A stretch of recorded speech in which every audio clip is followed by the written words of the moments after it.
All right, welcome in. Here we are.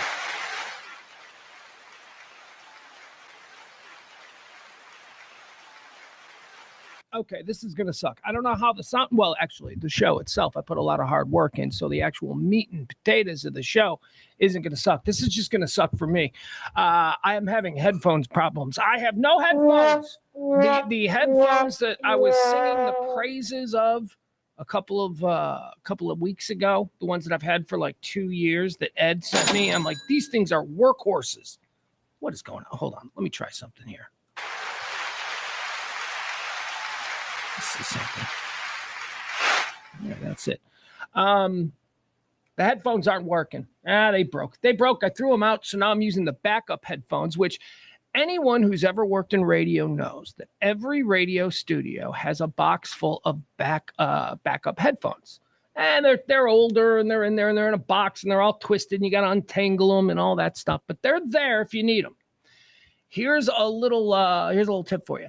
Every single one of those headphones are broken. Any radio studio, go get them some headphones, man. Oh, we got more people. Get them some headphones. Those headphones always only work in one ear. It never fails.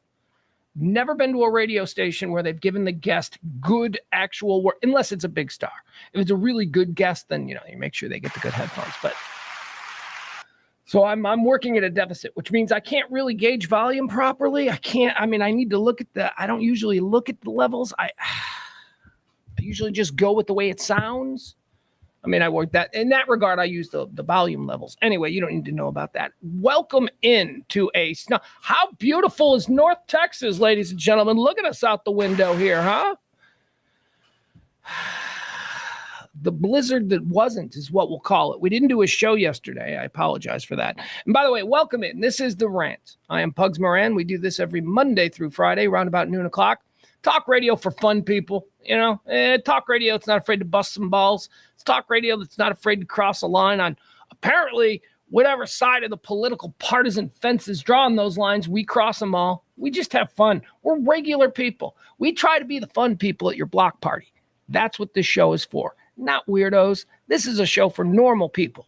You got it? Okay, we've been doing it for 3 years, every day at noon. It's talk radio the way I believe talk radio should sound. The way talk radio doesn't exist in terrestrial radio, and I know because I've worked in that industry since 1992 in both Chicago and Dallas. And I can tell you that unless you are willing to carry water for certain special interests or, at the very least, be a very vocal defender of a specific partisan viewpoint, you can't work in radio. You got to do those things. You got to do those things. You got to bend the knee. And I don't know, bend the knee to any of these dudes. So this is what we do. We've been doing it for 3 years, every day. It's talk radio the way I believe it should be done. It's performed by me, yours truly, as a stream of consciousness. That's just me talking. Sometimes I talk too fast because I got way too many things going on, and I just try to get it all out in a limited amount of time that I'm given. Other times I'll slow it down. That's a stream of consciousness. It's whatever is next in my mind, whatever my next mood is, that's what we're going to go with. There are no breaks. There are no stop downs for traffic reports, nothing, just me. For the next hour and a half, 2 hours, whatever it is that we do here. Not now. Friends, not a single goddamn friend of mine knows that I stream every day for 3 years. Thank you. Appreciate the support, guys. You're the best. You're the best. I'll listen to your shit. Okay, what?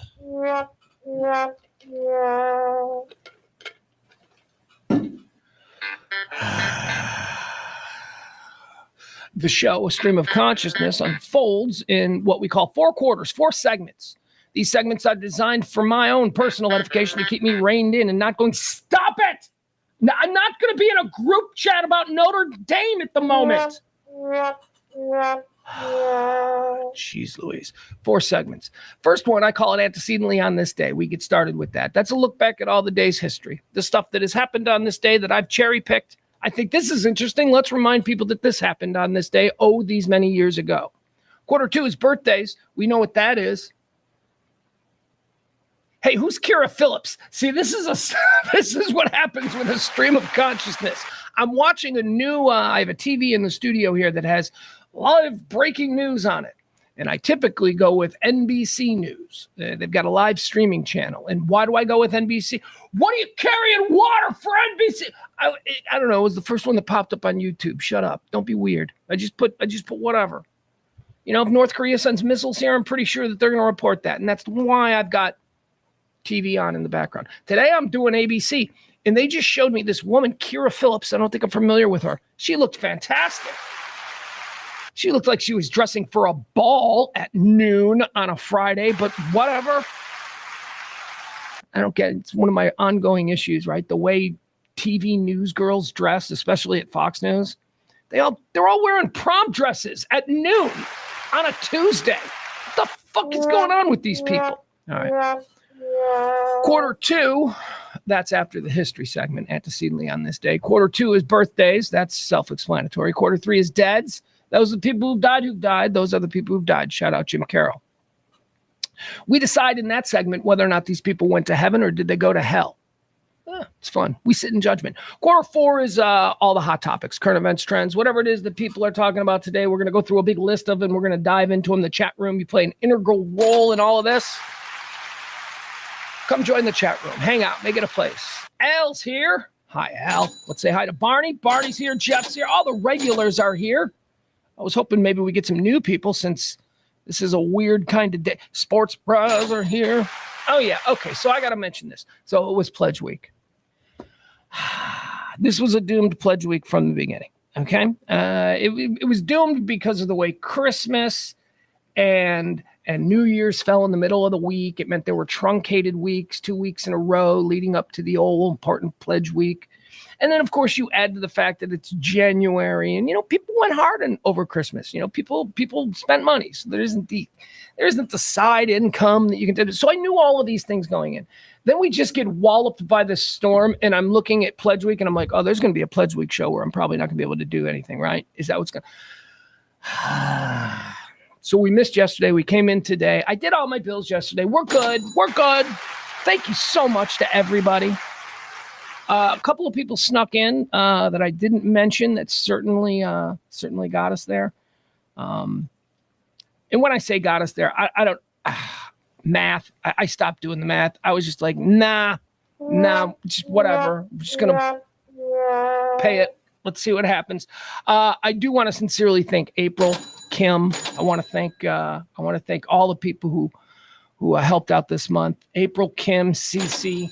Dude, stop it. Okay. So next week, and then this week, we still, look, hey, you want to tip the show, that'd be great. We appreciate that. Okay. Every little bit helps. But yeah, this, we're fine. Okay. Let's not worry about Pledge Week.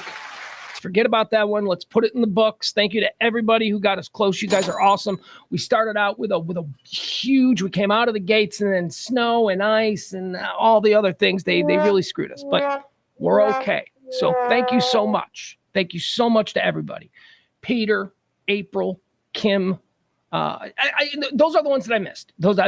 Everybody else, I hope I thanked you ahead of time. So we appreciate it. That's how this show runs. The show runs on your tips and gratuities. It's been doing that way for 3 years. You always come through, and I can't tell you just how absolutely thankful I am for each and every one of you. You allow me to do this every day, and then you make it so it's not a complete waste of everybody's time, at least mine, and the people who, expect me to pay for the few things that I have on the hook for to do this show. So thank you all very much. Okay, what's that? All right, that's my son. I got to answer for my son, my 15-year-old kid. Okay, he's sending me TikToks. That is the one that I think hurts more than anything else. My son knows that I'm streaming right now at noon. He's off school because Dallas completely overreacted to the snow that was promised that didn't come, and school was canceled. I think school is canceled now here in North Texas until what, the first week of February? Is that when the kids go back? I think that's when we're going back here. So the kid who's coming this weekend, he wants me to come now. He's like, come now. I'm like, no, can't do that.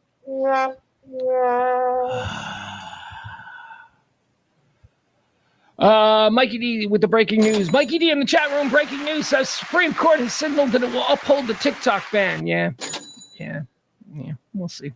I don't know. I like TikTok. Although I have said about TikTok from the very beginning, and by beginning, I mean like 6 months ago when I discovered it. From the very beginning of TikTok, I was saying that this is worse than crack cocaine. If you want to talk seriously about, threats to our children, TikTok, I absolutely see it as a threat. Not for the reasons that, these politicians are trying to force down our throats. I don't give a shit about Japanese spying on some 12-year-old skateboarder. I don't give a shit about, I don't care about that. Whatever. I don't know how that stuff works because you see, I'm stupid. But what does concern me about TikTok is the fact that if I go into the bathroom for a quick little deuce job, I'll be in there for an hour and a half because that thing is so addictive. You just keep scrolling. I'm like, oh my God, I can't stop. I got people outside the toilet going, you okay in there? And I'm like, yep. It's crazy. TikTok is crazy, man. If you thought Grand Theft Auto was bad for kids, TikTok is going to take like 98% of the time that Grand Theft Auto or Madden or whatever the video games are, 98% of the rest of that time, they're on TikTok. So should the Supreme Court ban it? Should this be an option that isn't available to American kids? I don't know, man. It's like I've been saying from the beginning. An American company can't just rip this off. An American company can't go, hey, the problem is ByteDance. Yeah, they're communists. Seriously, we can't get like Zuckerberg. Anytime that like Twitter in the past gotten squirrely, Zuckerberg is always right there with, hey, here's the meta alternative. There's no meta, or is there? And nobody likes it? I don't know. I don't see the big problem here. I don't think we should be banning things, but, whatever. This is why I don't run for office, because I'm stupid. Thank you, Mike. Sports Bros says just when we were doing live on TikTok, it's going to be banned. Yeah, Sports Bros on TikTok. Follow Sports Bros everywhere. Let's see. What else we had? Adam says we got 7.2 inches of snow yesterday in Denton, plus probably another 2.3 today. So 10 inches in this area is a lot. Yeah, nobody lives there, dude. No, I know. People are starting to live there, and you're starting to become civilized. Get out of here. I mean, we were promised in Dallas, that the city was going to shut down. Poor old Frankie McDonald, the retarded weather kid up there in Nova Scotia, he was going off the walls. I wonder if he's upset by all of this. Instagram Reels, Adam says. Instagram Reels is the meta alternative and it sucks. Well, why can't it be exactly like TikTok, right? And that's what we need. We need something that we can take away from the kids. Oh, my God. I don't know. Do kids complain about shit when you take it away? I guess they do for a little bit, but then they get over it. They're kids. All right, what do you say we get started with today's rant? It is the rant for the 10th day of January, year of our Lord, 2024. That would make this let me do the quick math here, the 10th day of the year, 2025. There's 355 more of these left until the end of the year. So as we like to say around these parts, get those New Year's Eve plans started. On this day, antecedently on this day is the first thing that we do here. Antecedently on this day. Now, I typically don't like to go back this far, but when it's a baller of this magnitude, you got to mention this. It was on this day that Julius Caesar in 49 BC crossed the Rubicon, signaling the start of civil war. All right. So this is, again, I love my wordplay. I love my word etymology. We have heard, even now, this was 49 BC. So this was, oh God, I didn't think I was going to do math. Okay, so 49 BC would be 2,025 years plus 50, 75, minus 1, which is 74. Oh, God, I hate doing public math. 2,074 years ago, Julius Caesar actually crossed the Rubicon River. And today, we still use that term. Oh, you've crossed the Rubicon. I don't know. I think this is crossing of the Rubicon. Man, talk about an action that has stayed relevant. Crossing the Rubicon indicates that point of no return. You cross the Rubicon, you've gone too far. There's no turning back now. Crossing the Rubicon. Rubicon was the line that they believed, the Rubicon River was the line that they believed that as long as there was no invasion over the Rubicon, that they would be safe or whatever. And this was the Roman Civil War, and it was brother on brother and senator versus Caesar and all this stuff. So crossing the Rubicon, even today, 2074, is that what we came up with? 2074 years later, we still use the term crossing the Rubicon. It was on this day that it happened. On this day in 1901, the first great Texas oil guster. Who is it? Name it, Texas. We all know Spindletop. Spindletop went off on this day in 1901 near Beaumont, Texas. It was the first of the Texas oil gushers. And of course, no single event has probably influenced modern Texas quite like what occurred on this day in 1901. Spindletop is discovered. On this day also in 1901, the New York Automobile Club of America installs signs, or at least begins installing signs, on major American highways. Think about this. Think about the stuff that we just take for granted, and then learn that on this day in 1901, it was somebody's idea. I mean, now this idea is like, yeah, okay, stupid, goes without saying. But back then in 1901, somebody said from the Automobile Club, hey, you know what would be cool? If like all of these roads that we're building now for all of these cars that we represent, wouldn't it be cool if we could put signs that told people what road they were on and where they were headed? No one had ever thought of that. No one ever. I mean, I'll give you an example. Where I grew up on the south side of Chicago, I would drive a couple of blocks and I would get on the major interstate that led you into downtown, or points unknown if you were to head south. And the very first sign that you see at like 159th Street on the Chicago south side, very first sign you see is a sign that says Memphis. And then there's a big arrow. And if you don't know any better, you're like, oh, we must be pretty close to Memphis. We ain't. But for some reason, that sign is there. And it was the reason on this day in 1901, someone in the American Automobile Club said, maybe we should put signs that tell people where they are and where they're going. Good idea, dude. Good idea. On this day in 1980, the New England Journal of Medicine publishes the letter Addiction Rare in patients treated with narcotics. Okay, this is important. I'll talk about this. I saw a documentary about this about 10 years ago, before the whole opioid explosion.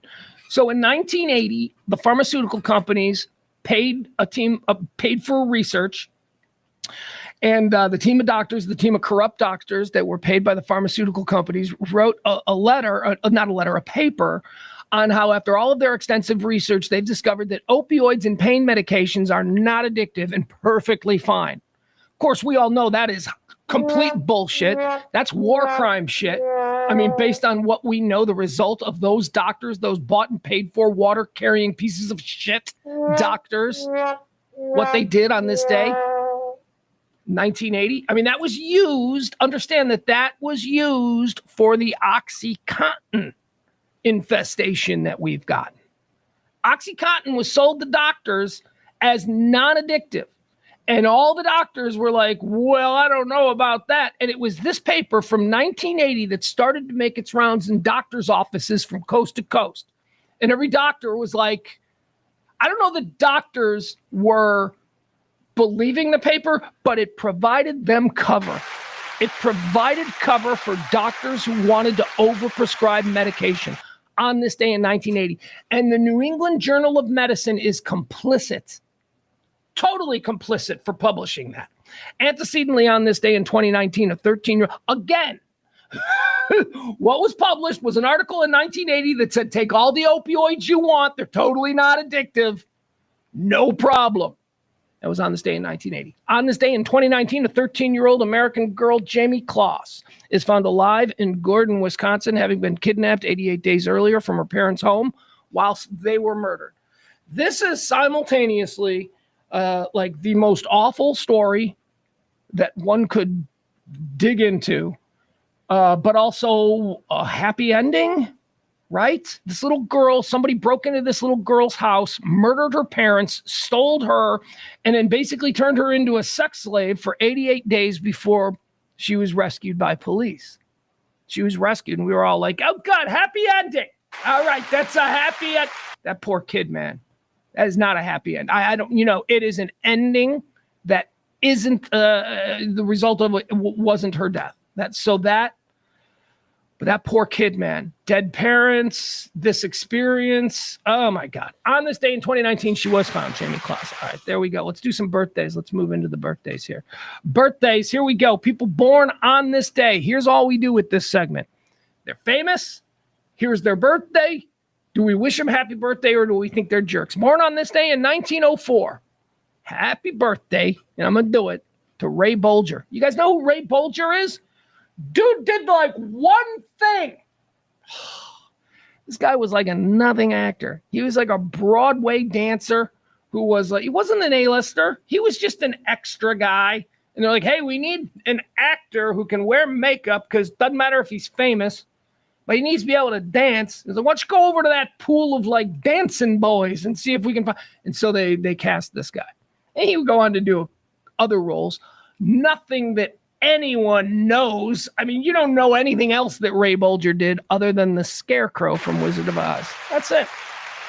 All these years later, I'm wishing him a happy birthday because I know who Ray Bolger is. Born on this day in 1904. Born on this day in 1943, Jim Croce, operator. Jim Croce, man, that dude could write. That dude wrote stories. I didn't like nursery rhymes as a kid. I liked Jim Croce songs. That was me.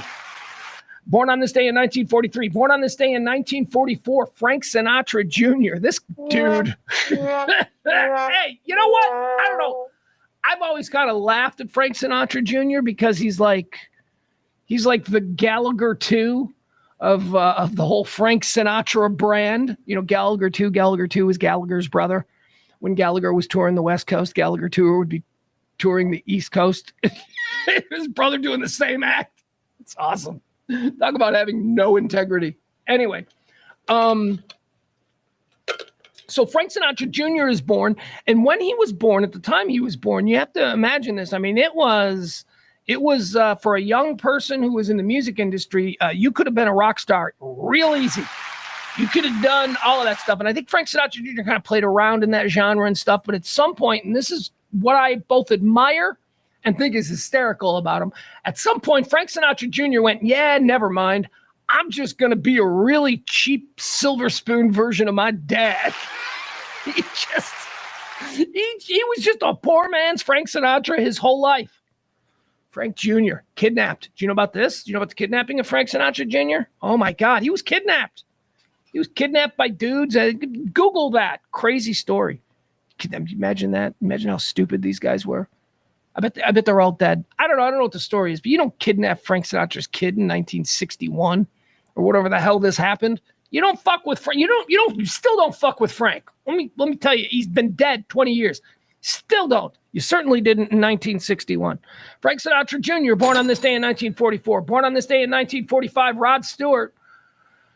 I once turned down an invitation to go to a post-Grammy party at Rod Stewart's house because, I don't know, it didn't seem like fun. I like Rod Stewart. Rod Stewart's cool. Happy birthday, right? Well, here's how that came about.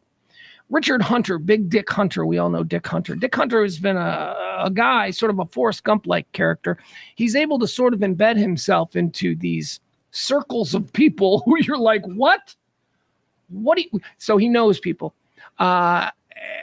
He's the one who invited me. He called me. It was the Grammys. We were all there. The station was covering the Grammys, or at least my show was. And Dick came along and he calls me. I'm at a bar in the hotel. It was the hotel bar. It was fun. It was me and hanging out with all these other DJs. And Dick calls me and he says, "Hey, get in a cab and you and my son's mom." He's like, "You guys get in a cab and come on over here. There's a party at Rod Stewart's house. Do you want to come?" And I'm like, "Yeah, nah. I'd rather hang out with the morning crew from Cleveland. I'm having fun with these people. I don't really." I've always regretted that. So it worked because of this, and this is the weird association. So Richard Hunter, as people who know 1053, Richard Hunter's friends, he's very good friends with Chan from Blues Traveler, the guitar player, right? And he's also very good friends with Joe Francis of Girls Gone Wild. And I believe that this all came from a friendship with Chan because Girls Gone Wild and Chan from Blues Traveler, they live in the same cul-de-sac. Probably one that's on fire right now, way over there in the Hollywood Hills. And also in this cul-de-sac are two other dudes, Rod Stewart and Quincy Jones. You know what? I just realized this is a Quincy Jones story. This wasn't a party at Rod Stewart. No, it was a party at Rod Stewart's house. I have just falsely told this over the years as it being a Quincy Jones was there. Anyway, I didn't want to go. I would have been overwhelmed. What am I going to do at a party with these people? I'm a DJ from Dallas. Absolutely nobody wants me there. I'm snuck in because I'm friends of a friend of a guy who knows Rod Stewart. You know, I just was always very uncomfortable in those situations. My partner, Kelly, she wasn't. Kelly had every concert that we would go to, everything that we would have tickets for. Kelly would have backstage passes. She would run backstage, just hang out with everybody. Hey, what's going on? And then, like, I'd be standing there by the door like nobody wants to talk to me. I mean, I get why the members of Third Eye Blind are paying a lot of attention to Kelly and Sybil, but I don't. Yeah, they don't want to talk to me. I always hated that. I always felt like, don't be where you don't belong. My job is to be there, witness it, and then share it in a story, but not be a part of it. Fly on the wall. Not a fly. Be a fly on the wall, not a fly in my soup, which is not a saying, but it should be. It should be. So go ahead and push that around. Rod Stewart, born on this day in 1945, born on this day in 1948, the great. Who do I like better than Rod Stewart? I mean, I like Rod Stewart. He's all right, right? Rod Stewart, I'm not a big, like, Rod Stewart fan. I don't, like, listen to Rod Stewart music and going, oh, man, that shit's great. This dude I do, born on this day in 1948, Donald Fagen. Donald Fagen is awesome. And he's surly. And he doesn't give a shit about you. And he writes, like, really beautiful music that is absolutely in total contrast to who he is as a dude. Because he's an angry dude.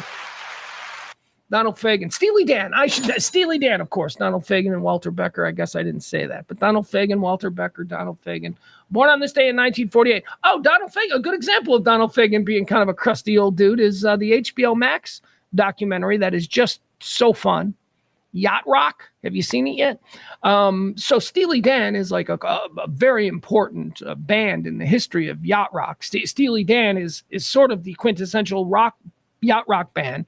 What with their connection to the Doobie Brothers and Michael McDonald and Christopher Cross and all of that stuff.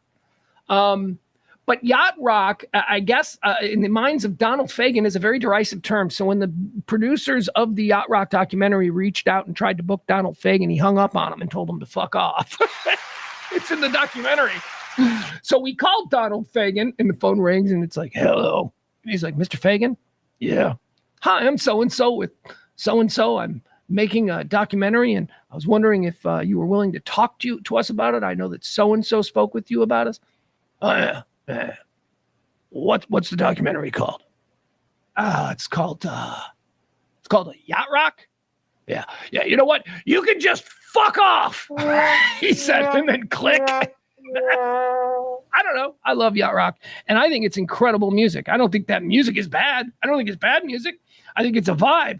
And I think you either get that vibe and need that vibe and love that vibe and have a sentimental attachment to that vibe, or you don't. It's not any way, shape, or form denigrating the music. As we've learned from the documentary alone, those are the greatest musicians and producers that the music industry has ever, maybe not, if not greatest, certainly the most accomplished musicians and producers and songwriters the music industry has ever produced. I mean, these are the top 10 hits of an entire decade.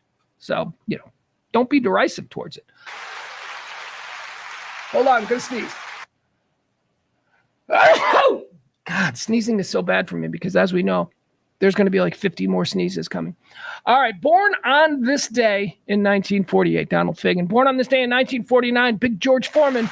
Big George. He's fun. We like him. And by we, I mean white people in middle America. He was a black man that smiled and sold us grills and then beat up people on TV. And he was fat and he was funny and we loved him. And we still do. He wasn't scary like Smoking Joe Frazier. We didn't, or he wasn't running his mouth like Muhammad Ali, as speaking for the white people in the suburbs of the 1970s. We did not appreciate that one bit. Not one bit. George Foreman, sold us grills. He's an icon. George Foreman, born on this day in 1949 down there, Houston way. Born on this day in 1949, Linda Lovelace. She's an American pornographic actress, activist. She's the star of iconic, groundbreaking, what's that thing called? I don't know. It's like an early 70s porn. It's not Lovelace. Like, that's her name. Look, Deep Throat. There you go. Deep Throat. That's what she was the star of. Says she was held at gunpoint, says that she was forced to do it. Me thinks she was just a teenager who was making some really bad life choices. And by the time she turned 30, realized that, oh my God, people know me from this. I better do something to correct this. And she went hard the other direction. Anti-porn crusader. Said she was, I don't completely disagree. Look, the story that she told, I believe it's probably true. I think the mafia, I think organized crime, I think some really bad people were involved in pornography before it was mainstreamed and turned into a multi-billion-dollar business. So maybe. But here's my thing. I think that she made a lot of choices that put her in those positions through whatever. But she made choices. And no. I'm not saying that if her story checks out that what happened to her was real. I'm just saying I'm not really all that bothered by it. It was like 40 years ago, different era. Born on this day in 1949, Linda Lovelace. Born on this day in 1953, someone that I rediscovered, somebody that I absolutely never gave any credit to other than a passing, yeah, that's fine, and tapping my toe to their music. And then a couple of years back, for some reason, I think it was Pandora. I don't know. Pandora's. I was in love with Pandora's algorithm for some point when I was doing all my running in the woods back when I was living in Chicago. Pandora's algorithm just knew me better than any woman I'd ever been in a relationship with. Whatever the next song that Pandora was queuing up, according to my algorithm, would just blow me away. And to that end, I rediscovered this person who was having a birthday on this day in 1953. Member of the Rock and Roll Hall of Fame, an absolute stud of a rock and roll performer. I love this person. Born on this day in 1953, the great Pat Benatar. Pat freaking Benatar. She's badass. Her and her husband, Neil Giraldo, they are cool AF. They're rock stars who were extraordinarily successful, who didn't go in for all that rock star nonsense. They're like normal people in the suburbs who just have a really kick-ass garage band. And they're really talented at writing pop songs. I love Pat Benatar. Happy birthday to her, born on this day in 1953. I don't know, man. When I was running, it just suddenly started getting me Pat Benatar after Pat Benatar after Pat Benatar. And I'm like, man, this is great. And then it gave me a bunch of Joan Jett. And so I was doing Pat Benatar, Joan Jett, Pat Benatar, Joan Jett. Pat Benatar's better. That is my takeaway. Pat Benatar, born on this day in 1953, not to deride Joan Jett. I think she's a baller, badass rocker chick too. But I think I prefer Pat Benatar better. Born on this day in 1956, Austin, Texas' own Shawn Colvin. Famous story with Shawn Colvin that I like to tell. She came on our morning show back in Chicago to debut her new song, Sonny Came Home. You know that song. It would go on to be Grammy's Song of the Year. Sold millions and millions, was her only number one hit. Sonny Came Home. Anyway, Shawn Colvin was a favorite of my host. At this point in her career, she wasn't famous. She was a club singer. She toured. She was big enough to tour the country and had a record deal, but she wasn't getting any radio play, and nobody knew who Shawn Colvin was. But my host did. My host, Kevin, loved her. So he would bring her in from time to time whenever she was crossing through Chicago. So on this occasion, Shawn Colvin comes in, and we're very excited because the record company this time is like, look, she's got an album that we're really going to push, and we think that this could break her. So we appreciate all your help and all that stuff and blah, blah, blah. Shawn shows up, and we knew Shawn a little bit. Shawn shows up, and she comes, knocks on the side door. I let her in. I'm like, come on, Shawn. And she's like, hold on. I have not heard this song yet. The song Sonny Came Home. She hadn't even heard the final mix of it. So she's walking in, and I go, well, we're going to play it for you. And she's like, she was uncomfortable with hearing it. So she comes in. She's wonderful. She's a delightful woman. She's having a nice conversation with Kevin. And then Kevin says, all right, let's play the song. And she's like, okay, here we go. After she had just talked about the song she wrote. So they start playing the song. And it's the version that won the Grammy for Song of the Year and all of this stuff. Sonny Came Home. Staple on like soccer mom rock stations or whatever. Okay, so she's hearing it and she listens to it for like the first minute and she stands up, takes her headphones off and goes, No. And she storms out of the studio, and we're all stunned because the song's got like 2 minutes left, and we wanted to come back and talk to her after the song, but instead now it's looking like we're going to have to bail into commercials. I mean, which would be weird, just bail straight into commercials after talking about the song. Don't you want to have a little bit, wow, that's great, I love that. You know, that's what you want. But no, we couldn't do that because Sean was down in the green room on the phone screaming at her manager. And when I went down there, opened the door to the green room to say, Sean, we need you back in there, which is the ugly job of the producer. Sean, we need you back in there. As I opened the door, I heard her say, and I'll never forget it, Sean Colvin said to her management or whomever on the phone, you made me sound like fucking Sheryl Crow. And for that,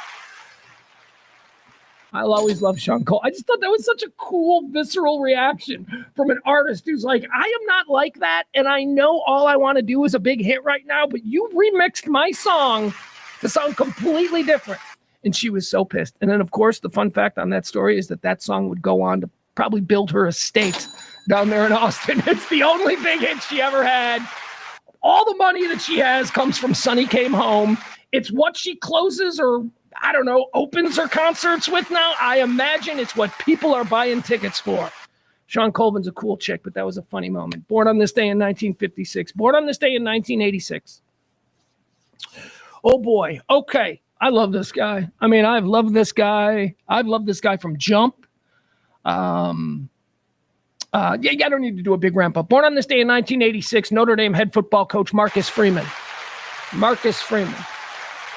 So when Brian Kelly left Notre Dame for LSU, I'm a Notre Dame fan. Everybody knows this. So when Brian Kelly left Notre Dame for LSU, we were a little bit like I guess not we were, but like other people were like, huh.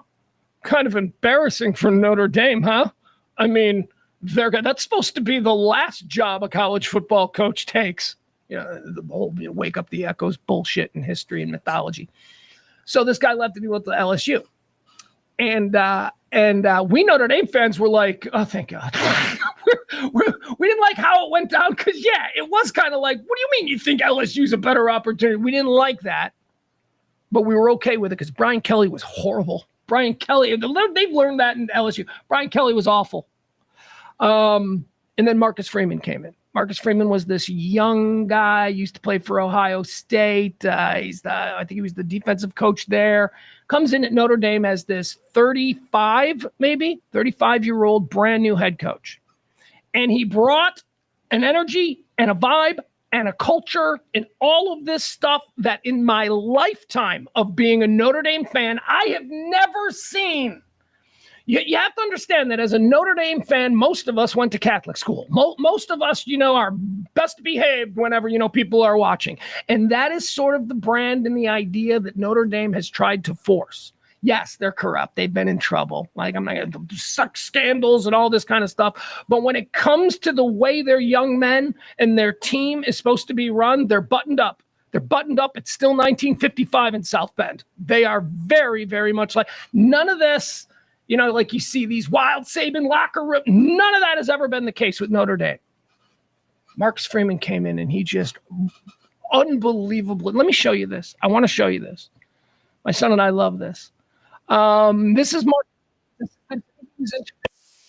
how he was introduced to the Notre Dame Fighting Irish team. Now remember, this is a team. I noticed he looked pale. That was on a Tuesday. Remember now, this is a team that their coach had just walked out on them. Okay, so your teammates are supposed to love their old coach, right? Check this out. This was the introduction of Marcus Freeman, our birthday boy, who tremendous accomplishment last night, and we'll talk about that. But here it is. This is how he changed the culture of Notre Dame. This might look really familiar to anybody who's seen any other college locker room or how college football teams behave. But as a Notre Dame Fighting Irish fan of 50 years, I've never seen this kind of thing out of the Irish.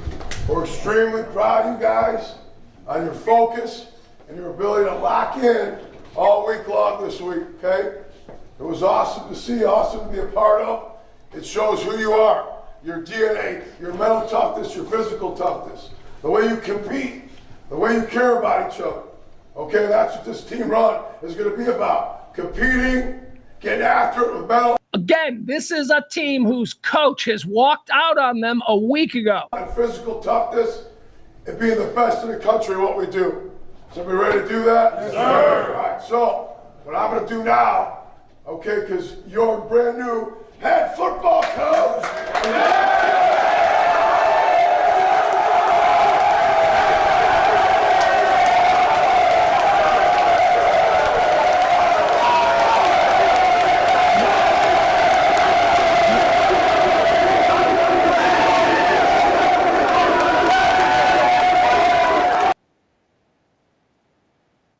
And last night, after 3 years, that dude punched that team's ticket to the championship game. Well, they'll eventually be blown out by either Texas or Ohio State, but still, what a guy. Happy birthday, Marcus Freeman. A couple of weeks back,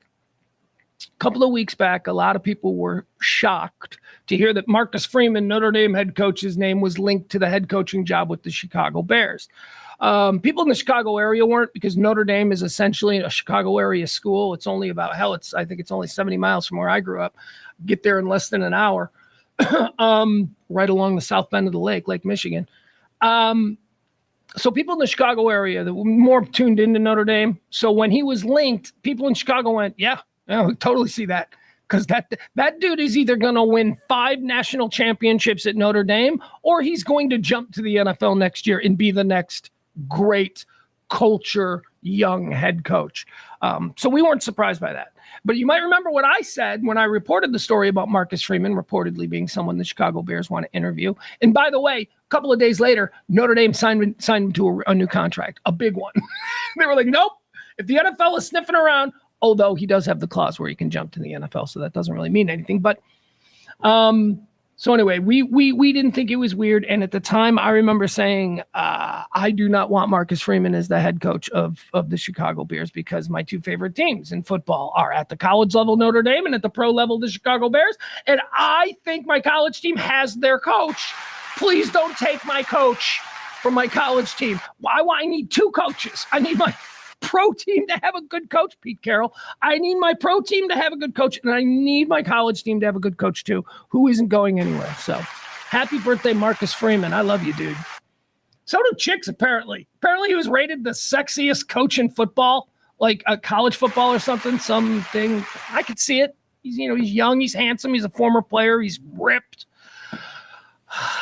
Marcus Freeman. Born on this day in 1986. All right, that's going to do it for birthdays, folks. Let's get into the deads. This is where we talk about people who passed away on this day. We open up their life's resume and decide where did they go, heaven or hell. Dead on this day in 1862. Here's a hard one. You know what? This may be another purgatory. I think we've only done purgatory a couple of times. I know famously Oppenheimer is in purgatory. I put Oppenheimer in purgatory because I certainly couldn't put him in hell.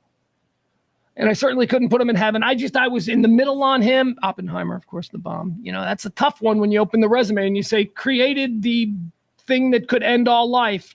I don't know that that's a contribution worthy of heaven. Samuel Colt died on this day in 1862. Samuel Colt, American engineer and businessman, founded the Colt Manufacturing Company. Handguns, revolvers, purgatory. Sorry, purgatory for Samuel Colt. I'm not going to weigh in on this bullshit gun issue. All right? Purgatory. I'm a Catholic. They afford us this option when we don't want to decide if someone's good or bad. Purgatory for the complicated. That's what we say. Dead on this day in 1917, Buffalo Bill. American soldier and hunter, Buffalo Bill, and actor. Come on, he was a showman. I always get this confused. And so do a lot of people. So there's Buffalo Bill, but then there's also Wild Bill Hickok. And Wild Bill and Buffalo Bill are not the same thing. Except here's a problem. They were friends and they hung out and they did things together. So there are things that both include Buffalo Bill and Wild Bill, but most of the things that Wild Bill does or did, people are like, yeah, Buffalo Bill did that. And most of the things Buffalo Bill did, people are like, yeah, Wild Bill did. So it's all, a stew of things. Needless to say, they were both like actors. They were real cowboys. They're just the names we remembered because they're the ones who put on the stage play depicting cowboys and hunters and, the Wild West frontiersmen. They put on these stage plays in New York, Boston, Detroit, Cleveland, Chicago. They put on these shows for people who had never been to Deadwood And then, they go home and they write and like, we saw a cowboy and he was a real kid. They weren't real. I mean, they were kind of real, but really they were more just. Here's my point. We remember their names, but we remember their names because they were actors portraying real events that other people did. And we ascribe those feats and deeds to them. And I don't know, it's mythology. It's not history, it's mythology. All right, happy going to hell. There you go, Buffalo Bill, putting him in hell. Oh, he's the guy that the Buffalo Bills are named for. That's fun. We learned that. Dead on this day in 1976. Oh man, yeah, I love this dude. This dude is cool. 76, right? Yeah. I know. Way before my time, because this is one of them dudes that I would have tried to go see when I was like in my mid-20s. Chester Burnett, better known as Howlin' Wolf. I know. Oh, here comes Pugs forcing his electric blues, his Chess Records blues on us again. Howlin' Wolf was badass, man. Howlin' Wolf was a great guy. Howlin' Wolf was a Delta blues guy who was introduced to Chicago-style electric blues and then moved to Chess Records in Chicago and began this sort of hybrid where the songs were Delta, but he was doing it in an electrified way that was just more groove-oriented, and it just made it dirty. That blues dirty kind of thing. He was one of the greats. And, he sold records with Chess Records, and he was, moderately successful. But he wasn't a guy who ever played to more than, say, 200 people in an absolutely jam-packed tiny corner blues tavern on the south side of Chicago. That was his crowd. So, fame and the larger, accolades sort of escaped him for much of his life. And then came the British invasion. These dudes. I mean, I'm telling you, this guy who probably lived in a second-story apartment on South Damon Avenue most of his life, playing, a couple of gigs a week, selling records, but, he was a black artist. He wasn't making a lot of money from that. And then all of a sudden, like, Brian Jones and Keith Richards are like, hey, we want to fly you to London to have you open for us at this. So that's what happened with a guy like Howlin' Wolf. This is a great thing. I want to show you this. This is from 1964. This is Howlin' Wolf doing one of his most well-known songs, Smokestack Lightning. Howlin' Wolf, this is England, right? So the British invasion bands that were all steeped in Chicago and American blues, they brought these guys over to try and introduce them to the young British crowd. And the young teenagers loved this shit. Here's Howlin' Wolf from 1964, some British thing brought over, never played to a crowd like this in Chicago or America for that matter. Check this guy out. This man was a badass. Looking forward to hearing and seeing for the first time in England. One of his recordings was recently voted, I'm told, voted the most popular, whatever they call R&B, whatever R&B is, a recording for some time. And we'd like you to meet the king of Smokestack Lightning, Howlin' Wolf. British guy, howling. It's not howling, it's howling. Come on, man!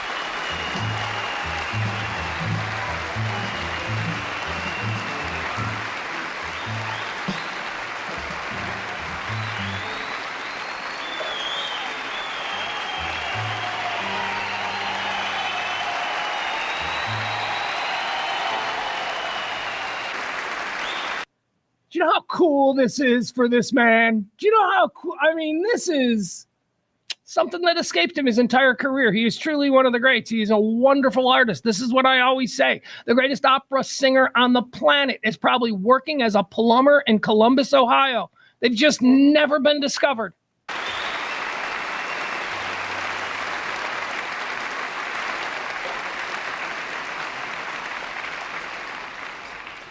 The number's going out now, friend. It's Smokestack Lightning. The train.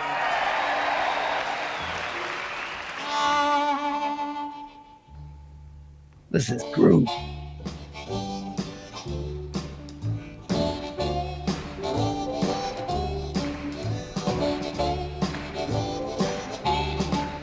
Oh, the train I ride on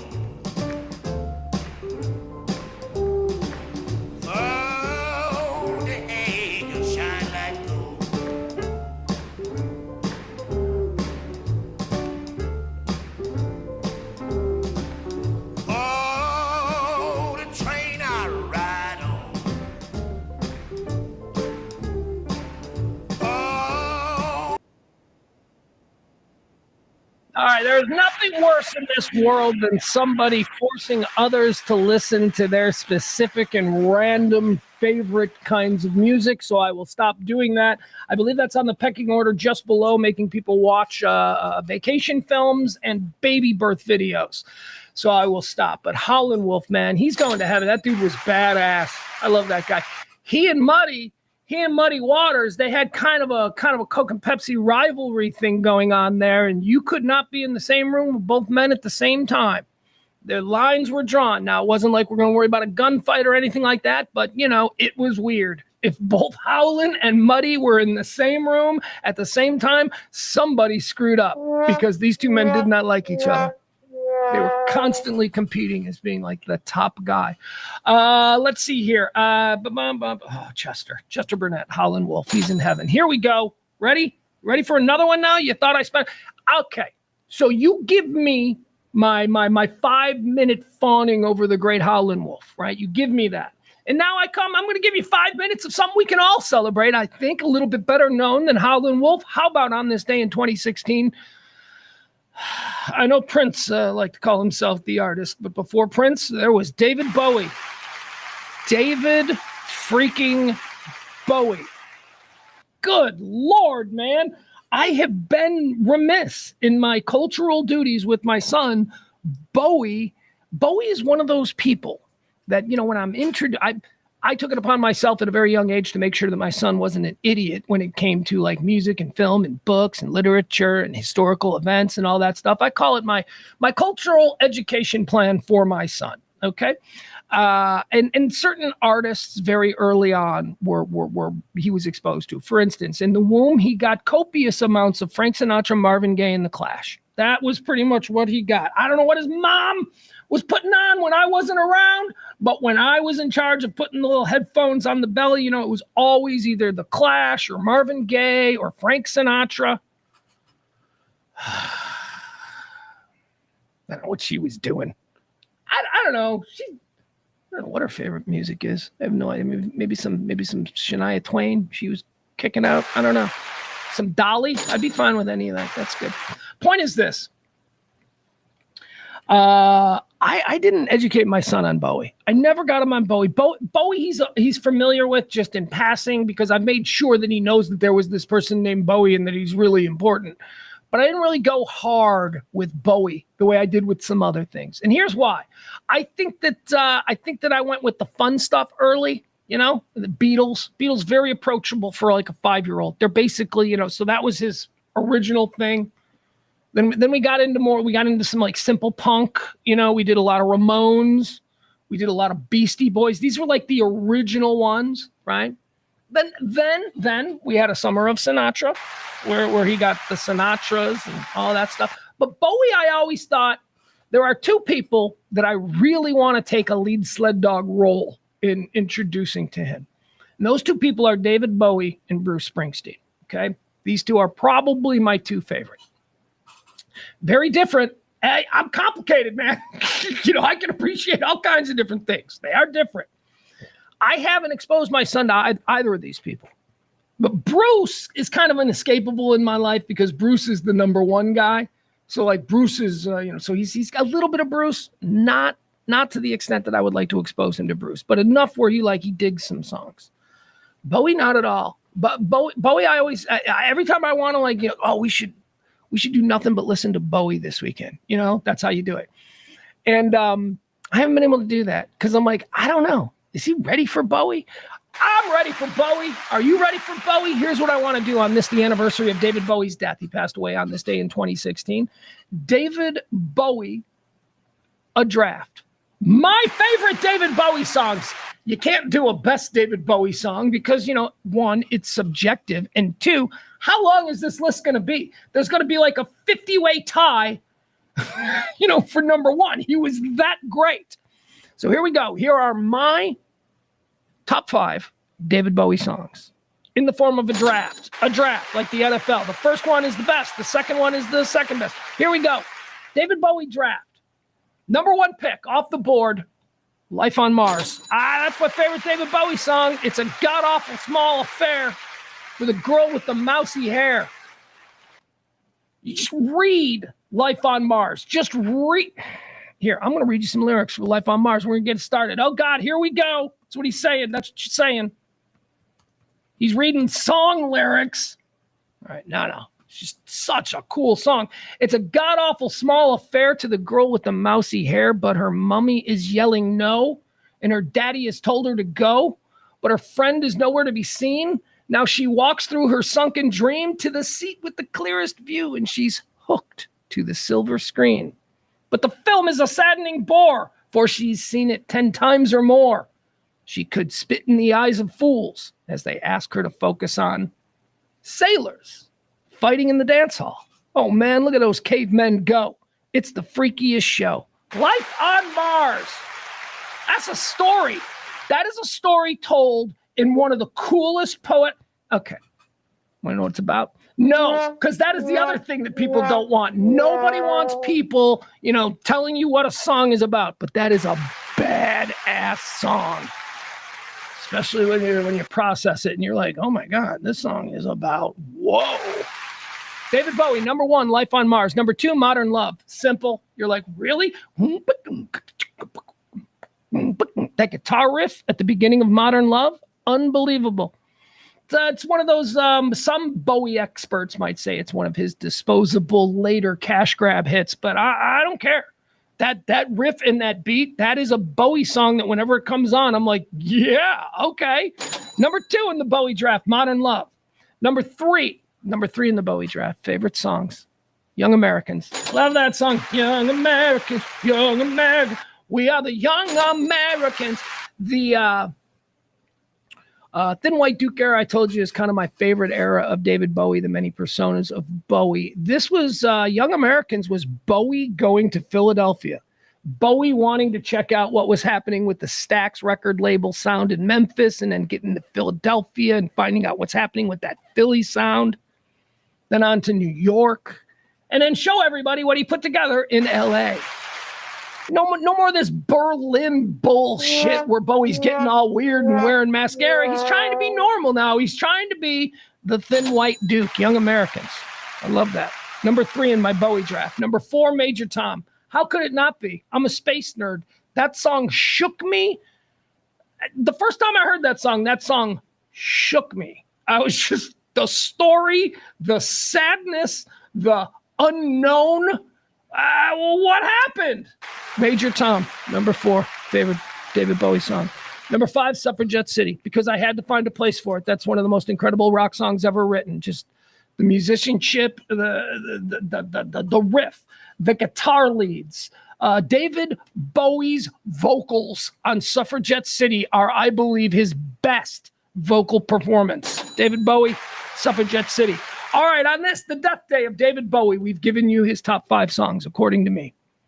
Number 1 is Life on Mars. Number 2 is Modern Love. Number 3 is Young Americans. Number 4 is Major Tom. Number 5 is Suffragette City. David Bowie, you go to heaven.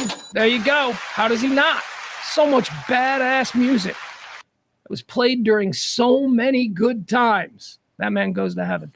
Dead on this day in 2022, Robert Durst. He's the Jinx, the HBO. He's not not Blink-182. What was that stupid Fred Durst band? So many. There's like a whole bunch of 48-year-old dudes walking around that have that band in their history. It's like, yeah, that was my favorite band when I was 19. Okay, so you were a moron. What was that band? Limp Bizkit. There it is. Limp Bizkit. Out of here. A couple cool songs. I'll give Limp Bizkit a couple cool songs. It's just the whole energy was very yuck. It was just a very dumb guy energy. Some good songs though. Yeah, I gotta admit. I kind of, you gotta understand, I come from alternative radio at that point where I was an assistant music director, and I was feeling like, you know what, alternative rock, I'm like the guy. And then these bands, the Kid Rock started to try to encroach on the alternative stations, and we're like, this ain't alternative rock. It's a fun song, and it makes you want to kick in windows and shit, but I don't know that this is alternative rock. This just seems like meathead rock masquerading as alternative rock. All right, whatever. Robert Durst, the Jinx. This guy, the guy from the HBO show, Silver Spoon, New York City real estate magnate who murdered a bunch of people, and they made a documentary about it. He's in hell. Dead on this day in 2023. Again, we talk about the greatest guitar players of all time. Here you go. Dead on this day in 2023, Jeff Beck. Jeff Beck's going to heaven. He seemed like a cool guy. Is Jeff Beck the one that looks like Rod Stewart? Is that it? Or is it, there's like three dudes. There's like three dudes from that same era of rock and roll who all look alike. I think it's Ronnie Wood from the Rolling Stones, Jeff Beck, and Rod Stewart. So put them all in heaven. I don't care. There you go. Jeff Beck's going to heaven. All right, folks. That's going to do it. First three quarters are in the books. See how we do this? Kevin Barber says Life on Mars was written as a diss to Frank Sinatra when he rejected a song Bowie wrote for him. Awesome fun fact. Yeah, you know what? I know KB, you're a big Bowie fan. Kevin probably played a very integral role in me becoming such a big Bowie fan. He was, when we were kids, he was like super into Bowie, certainly more than I was. I mean, it took me later in life to really sort of embrace it. So Mikey D says Modern Love is Stevie Ray Vaughan. Is Stevie Ray Vaughan? Okay, good. Yeah, I was last night or yesterday when we were doing the show, I'm like, okay, so who was playing that awesome riff on Modern Love? Is that, I think I offered Adrian Belew first. I was like, is that Adrian Belew? Is that Adrian Belew? Or then I was like, but wait a second. I know that Stevie Ray was also involved with Bowie at this time. I don't know. And we also probably got to work in like Nile Rodgers from Chic in there somewhere. I'm sure he was involved. I don't know. Fun times, though. Fun times.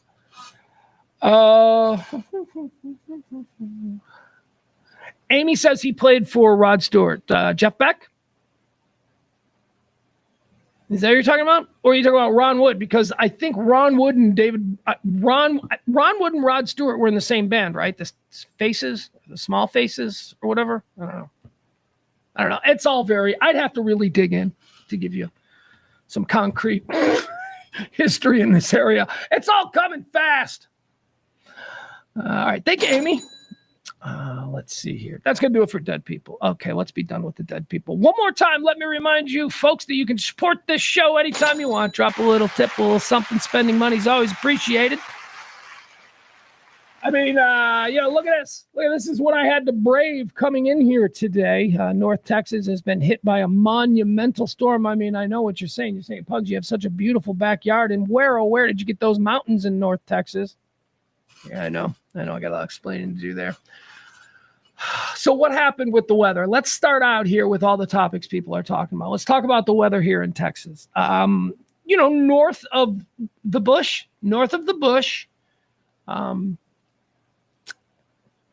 the bush is about 5 miles from me. How far is the bush from SMU? I don't know. Anyway, north of the bush got a lot of snow. A lot of snow up there in the McKinney, Frisco, Denton, all the way up Denison, all the way up through the border. They got legitimate snow, and they've got some stuff to deal with. My problem is that we here in Dallas were told that we were going to get significant snow, and so everybody took the proper, precautions. We all bought toilet paper and stuff. We got 3 gallons of milk here at the studio. 3 gallons of milk. Everybody bought milk. I bought milk because what? First of all, you buy a gallon of milk and it spoils 15 days after you bought it and you've had like 1 glass. But now suddenly, because of snow, everybody's super concerned about having enough milk.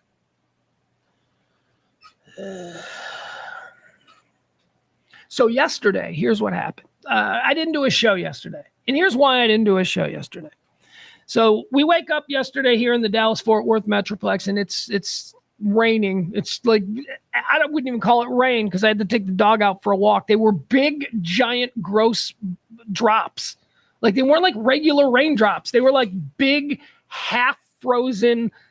It was like God was taking a slushie and just like kind of pouring. It was raining slush, if that's like sort of a way to explain it. And it was very weird.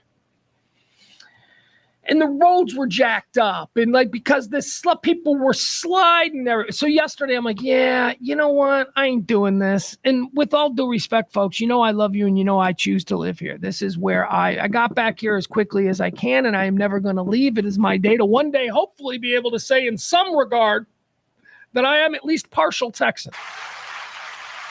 So don't take this the wrong way. But my fear when I was out there was like, these motherfuckers do not know how to drive in this shit. It ain't about me. This is about, Billy Bob Dickhead in his, F-350 who thinks that because he's driving 15 tons of bullshit that he's somehow not going to be a problem here in the snow. Nah, dude, you are the problem. People don't know how to drive. I said this on Twitter yesterday. I mean, it wasn't by design, but, half the kids who grow up in the Midwest, half the kids learn this way. I learned how to drive second semester of my sophomore year in driver's ed. Second semester of sophomore year was, January, February, March. I learned to drive in snow. I learned the first time I was behind the wheel, getting graded by a teacher sitting next to me, it was snowing. And, so I feel like counter steering and, simple rules like the brakes don't exist. The brakes, just stop thinking you own brakes, okay? If you're driving in the snow or ice and you start to lose control, you're going to instinctively try to hit the brakes and pump them. And you're like, why aren't the brakes working? That's why you start to pump them. Well, what happens when you pump your brakes in a spin is that one of your tires may hit a dry patch, whereas all the other aren't. That's how cars flip. That's how you get thrown into ditches. That's how you get slammed into something. Don't touch your brakes. And I'm watching all of this video from local news yesterday of people, just spinning into 360s. There was no reason to go in a 360 in ice unless you're fucking with your brakes. So don't, okay? That's rule one. If you go into a spin, take your foot off the brakes. Just, you know what? Tuck your feet underneath you in the seat. You're not using the gas at this point, and you don't need the brakes. And hopefully if it's a stick, you're in neutral, because trust me, you are. Counter steering is another thing that I like to think. Anyway, that's why I didn't drive yesterday. I was like, I just don't trust Billy Joe Jim Bob, raised outside Austin in his gigantic truck, not sliding into me. Going, that was icy. I'm like, yeah, it is icy. That's why that's why I'm doing like 15 and I'm in the right lane and I'm not passing anyone and I'm keeping like a 20-second following distance. 2 seconds. They say 2 seconds. 20 seconds. Okay. In this weather, it's 20 seconds. If you're like up on my ass, you're going to need more than that to stop before you slam into my car, you moron. Anyway, that's why we didn't do a show yesterday. Thank you. All right. So I was worried about these people. Today was different. Today I walked up and I went, okay, so we got a little bit of snow out here. Everybody, it's Friday. There is absolutely nobody going to be out and about. I drove today and I own this city. Let me tell you how delightful my drive in today was from SMU.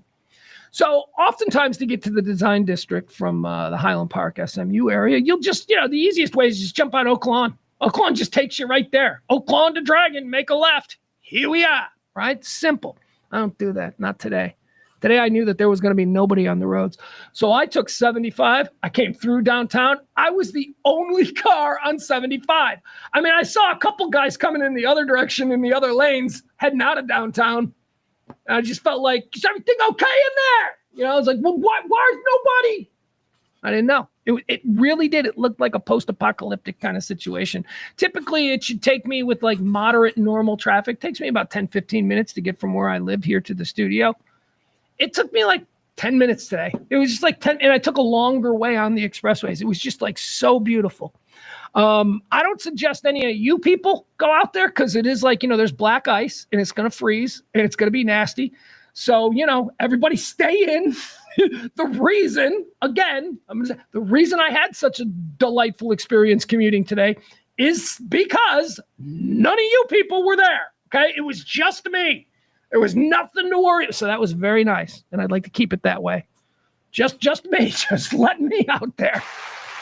Now this was funny though, because as I got in here, Well, like, you know where we are, the design district. As I got in here, I got off the ramp and I saw my first other car, and it was a car with Ohio license plates. And I'm like, that's right, cold weather, brother. We're not going to let this keep us in on a Friday. We know what we're doing. So there you go. That's the snow. Did you get snow? Good. It's good snow. It is good snow. Dude, the snow that we got. Woo! Let me talk to my Chicago friends now. They got snowball fight snow. They got the good snowball fight snow. Not that bullshit powder. You know, in Chicago in January, once you cross over into, it's been 15 for 3 weeks. Once you cross over into there, you don't get any good snow because the air is so cold for so long that there's no water in the snow. So it's just powder. You try and make a snowball with powder. You know, people, you know, the real snow kings, you know, we have those little hot water inside those plant feeders. You know, what are they called? Things that you feed a plant. You put a little hot water in there, and then you just pour them on your snow. You got good snow. Anyway, it's beyond the point. That snow sucks. We got badass, awesome. It's like warm snow, which means there's a lot of water in it because it didn't all freeze. And you people here enjoy. I want to see some amazing snowmen. This is an opportunity for some killer snowmen. You can shape and mold these things any way you want. Snowball fights. You guys get out there and throw some snow around. Oh, so you got good snow. For a place that doesn't get snow often, at least you got great snow. This is good. It's also heart attack snow. That's, us Midwesterners, that's the other thing we call about this. When you're young, it's great snow because it's good for packing and it's good for snowball. When you're my age, this is heart attack snow. This is because it's so wet, because there's so much water, it's so much heavier. And this is where, you know, you shovel your driveway and you drop dead of a heart attack because you didn't realize water was so heavy. Yeah. Amy says black ice was really common where I lived in Germany. Snow was all right in the morning. My dog was so happy. His first real snow. Then the afternoon crap started effing things up. He was like, what happened? Yeah. CeeLo's not digging this. CeeLo, my dog is a hooly bully, cattle hula bulldog mix. And I'm responsible for walking her. And she did not like it. She is by breed. She is a swamp dog who thrives in humidity and, you know, the Louisiana swamps. So she was not digging whatever the hell that cold slush falling from the sky was. Looked at me like it was my fault. She did not. We walk out the front door and usually she pulls. She walks out the front door. She steps her little paws in, like, you know, 5 inches of water. At this point, it's like slush water. She steps her little paws in there and she like starts going like this with her paws because she doesn't like it. And then she just does this. We're on the porch. She hasn't even gone out yet. We're on the porch. She just gives me this. She goes, "This you? What's going on with this? What? Is this a you thing?" Anyway. So the good news is I don't have to take her on crazy walks because she just doesn't want. She's like, I'm just going to shit right here. You know how usually I beat around the bush and I make you stand out in the cold for like 15 minutes? Yeah, no, we're going to knock this out right here, Dad. Here we go. So that was nice. Peter says, I saw someone who did an Elton John snowman and they called him Melton John. I like it. That's solid. That's fun. Amy says, I shoveled so much yesterday, I don't even know why.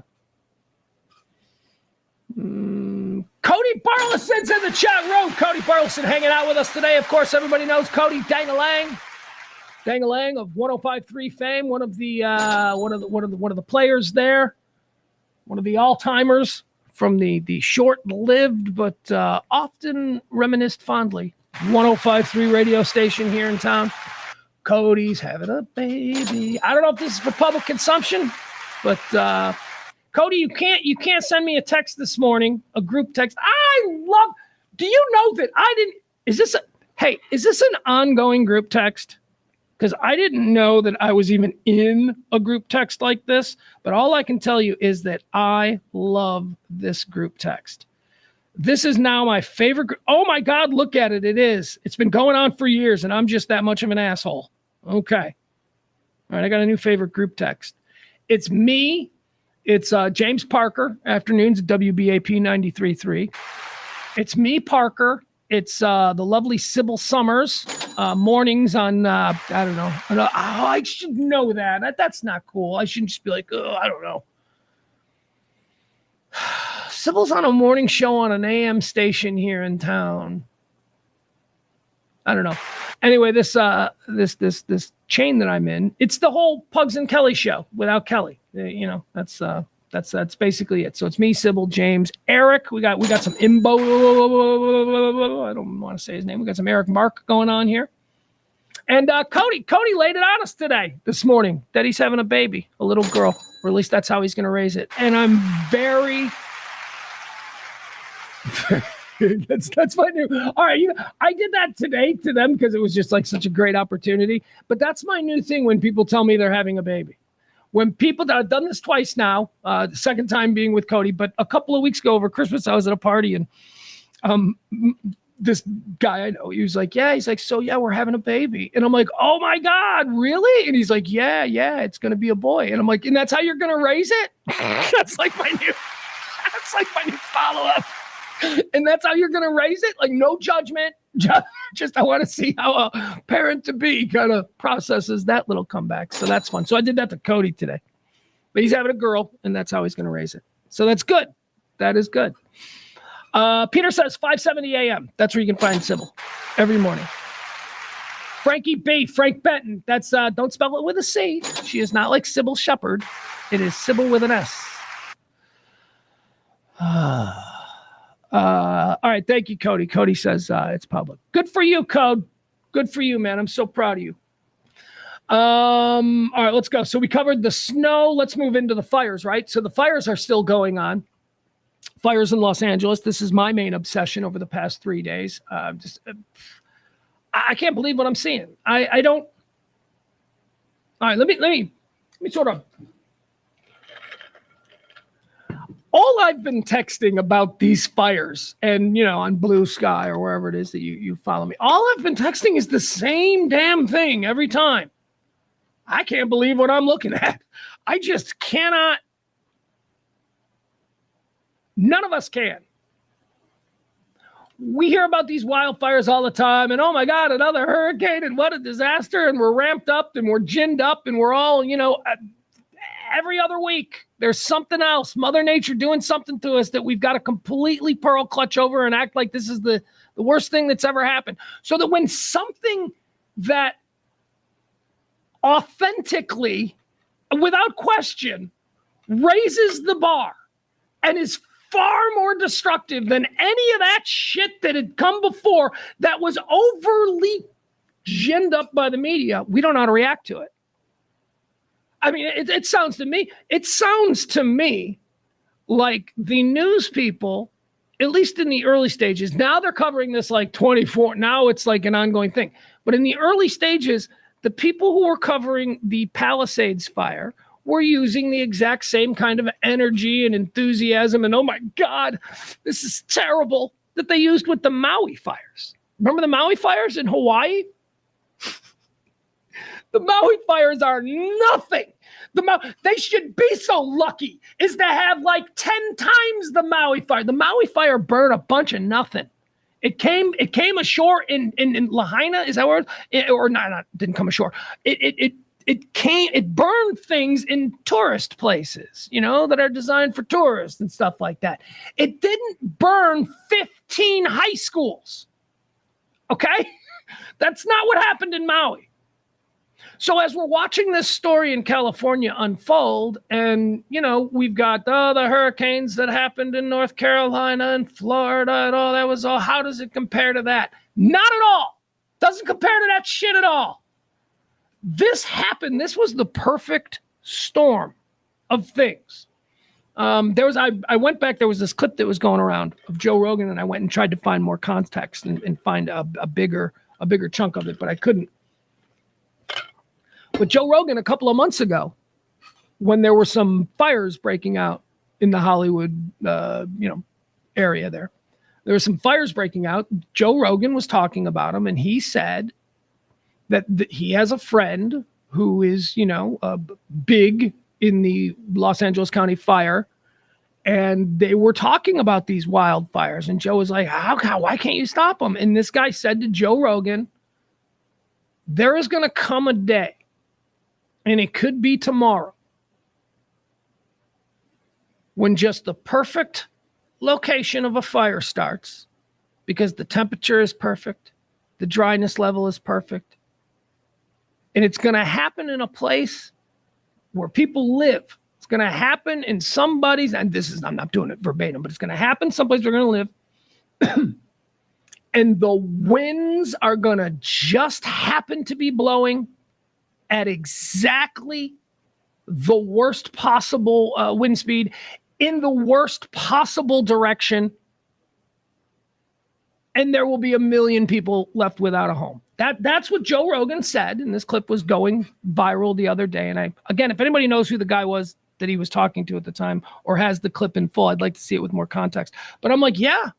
But for the grace of God, we understand that, like, a meteor could just, come out of nowhere and kill us tomorrow, right? But we don't think about that because you can't live a fulfilling life living like that.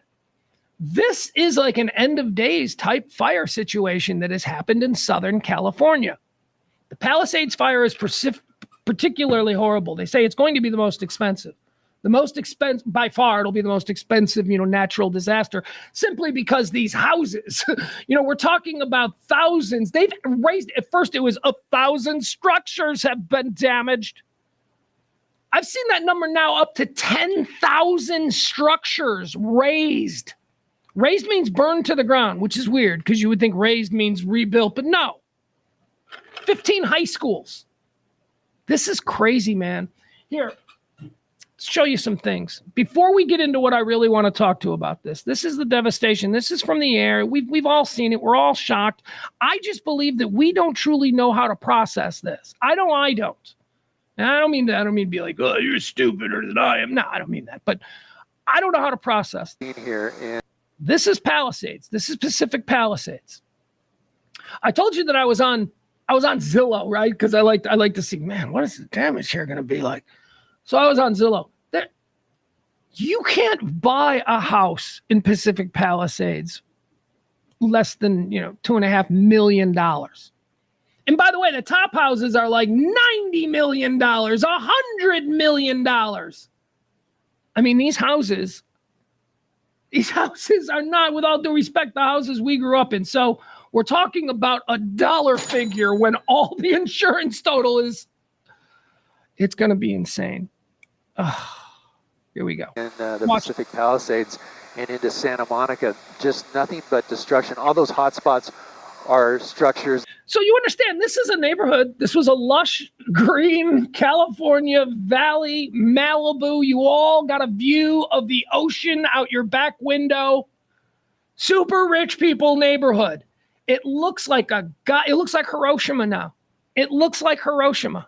That have burned or are burning right now. As I zoom in, it's just home after home. I don't even have the words for it to describe. Look at this. You need the side-by-side to truly be shocked by what you're looking at. You need an aerial side-by-side, and they're out there, so maybe I'll pull one up. This is just area here. gone. This is off of it's off of Rimmer Avenue and Monument Street. I mean, just homes. And it ain't like a tornado. A tornado. My neighbor's house is gone, and I didn't even get touched. A tornado jumps around. No, this is fire, baby. Fire being blown by 100-mile-per-hour winds, 130 miles per hour at the top of the peak. I don't know, Mount Wilson or something where they check wind speeds in the area. 130 miles per hour the other night. Are destroyed here, just wiped out completely. It's just really unbelievable to see the devastation here, the structures that are still on fire, the businesses that have burned, the homes that have burned down. This is what a nuclear detonation would do. This is what that looks like. All right, there you go. That's the aerial. I don't like this. What else can we see? We got some other good stuff, and we're going to get it out. I'm going to get into something that's really going to set me off, so you might want to stay tuned for that. All right, we got that one. Oh, how about this? I'm becoming such a dork for this. This is becoming like my new porn. Are you guys like water drop fans? Like, are you judging dudes who are like dropping water? These people are some of the most competent son of a bitches we have working in America. And these people are the helicopter pilots who are dropping giant bags of water on these huge burning fires. I am seeing more. I want a highlight reel of just all of these successful water drops because they're really cool to watch. Watch this. I understand that you have another structure burning behind. Look at that. Here goes the water. There's the flames. There's the fire. He's flying over it in a helicopter. Okay. In the meantime, that was a nice water drop. Yeah, it was. Yeah, it was. Look at this. Okay, so again, remember, the winds are blowing at 130 miles per hour, probably up where the helicopter is. He's got to angle that damn. He's got to allow for, like, when he drops the water, what's the drift on the water going to be? What's my speed in the helicopter? And he's really only got one shot at this because it's so much work to go back and fill that thing back up with water. He's got to hit it.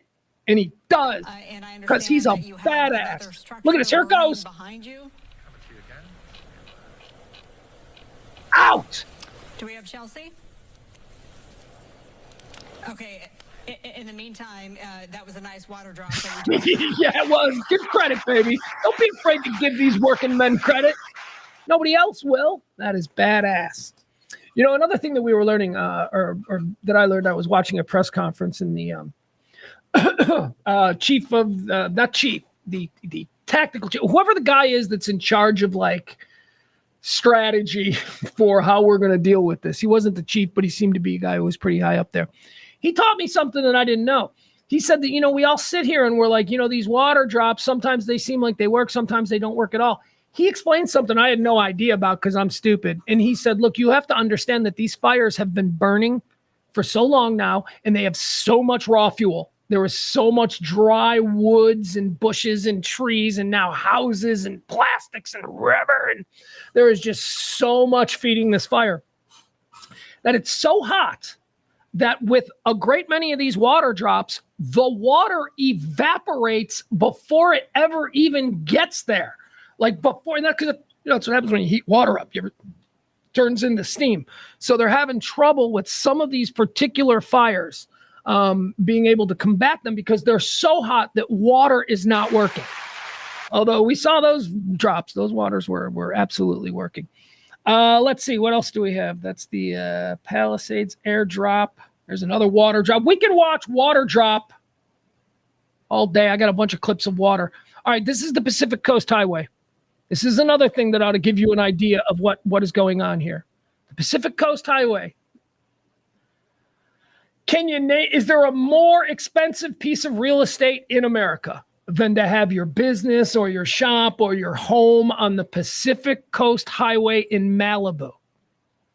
Let's look at what the Pacific Coast Highway in Malibu looks like now, because the Palisades fire, at least one wing of the Palisades fire, raced down the mountain, burned everything in its path, and then went right into the ocean where it steamed up. This is the portion of Pacific Coast Highway that runs through West Malibu into the Palisades today. Oh, just so you know, those used to be houses. Those used to be Malibu beach houses and businesses. Yeah, the car's still in the driveway. House is gone.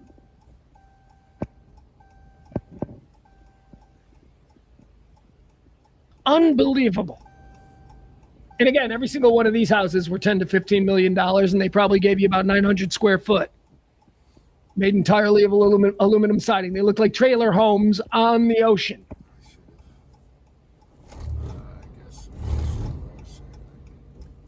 This is what a nuclear bomb would do if one went off in Southern California. And I'm telling you, we just don't know how to process it because we've never seen anything like this, because we've been ruined. We've been overly ginned up by shit that was important and deserving of our attention.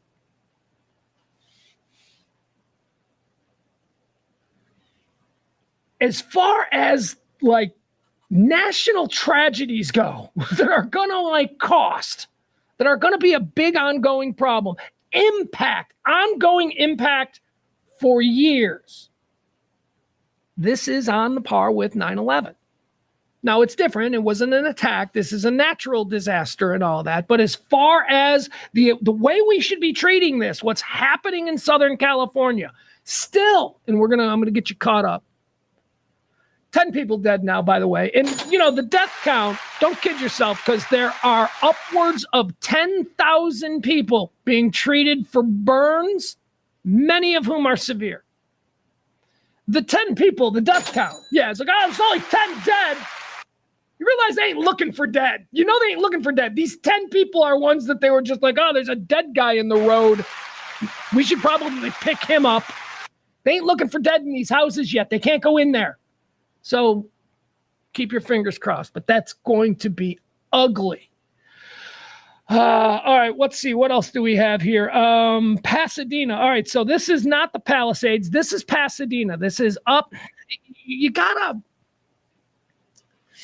kind of be familiar, and I know many of you are, but some people aren't. Like if you've never been to California or spent some time in Southern California around Los Angeles, you really don't understand. And especially if you're from like where I'm from, the Midwest, or here in Texas, you really don't really understand how it's not flat, and some suburbs are up there, as opposed to just you just head straight into the horizon. So there's valleys and there's hills. Pasadena is nowhere near Palisades. Pasadena is where the Rose Bowl is played. Pasadena is, a beautiful suburb over, I don't know what valley it's in. I don't think it's the San Fernando Valley. I think the San Fernando Valley is on the other side of the Hollywood Hills, but I could be wrong. I haven't spent that much time in Los Angeles. So this is far away from the devastation in the Palisades, which is the Malibu area and stuff. This is more inland. This is on the other side of the mountain where an additional fire broke out. Check this out. This is Pasadena, California. This is where the Rose Bowl was a week ago, the big Rose Parade. Pasadena, California.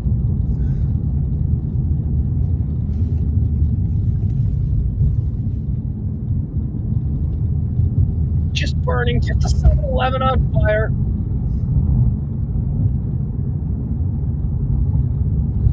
This is okay. I mean, at least not well. Those trees are pretty burnt up. Okay, yeah, I switched to the other side to see the flames. All right, unbelievable. So there you go. What else do we have here? Okay. No, you know what? I don't want to go to that one yet. Let's go to this guy. So in the middle of it all, I've been enjoying KTLA, KCAL. I am watching endless local Los Angeles coverage of this.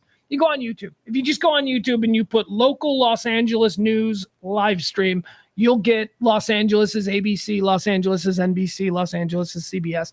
These people, I mean, they are doing an amazing job. They are round the clock. Of course they are. Their entire city's on fire.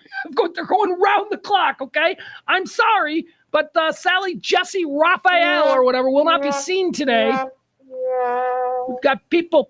So here's one report. I think this is from Fox 11. Yeah, this is Fox 11. This was last night. No, this was 2 nights ago. That's right. Fox 11. Just a reporter on the street. Mass evacuations taking place in Hollywood due to the Sunset Fire. That's right. It's one of the multiple fires that's going. You got the Palisades, you got the Eaton, you got the Hearst, you got the Sunset. The Sunset Fire evacuated Hollywood in the Hollywood Hills. Jimmy Kimmel's show right there. That's where the Sunset Fire was. Okay. So this reporter is there on the scene in Hollywood covering the mass evacuation of Hollywood during the Sunset Fire. With the poor little girl who was... Fire happening right now. Say that again? Why is there a fire happening right now? There are multiple fires that are taking place. Are you serious? Yeah. Yeah. You're the news though. You're supposed to know. Well, I don't know how it started. We don't know how it started. There, I think winds. it's all the gay people in LA. Okay, there we go. Okay. We got the.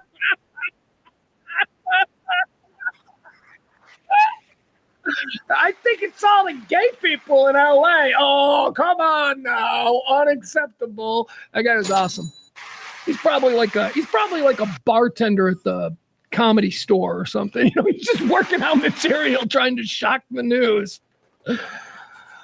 Amy's got a stepbrother in Pasadena. She says he's not had to evacuate. He had to evacuate.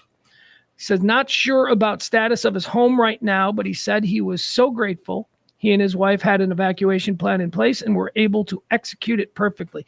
Yeah, let's look at that. Let's look at where the fires are. Okay, so let's and they're still burning. Although they've made some progress.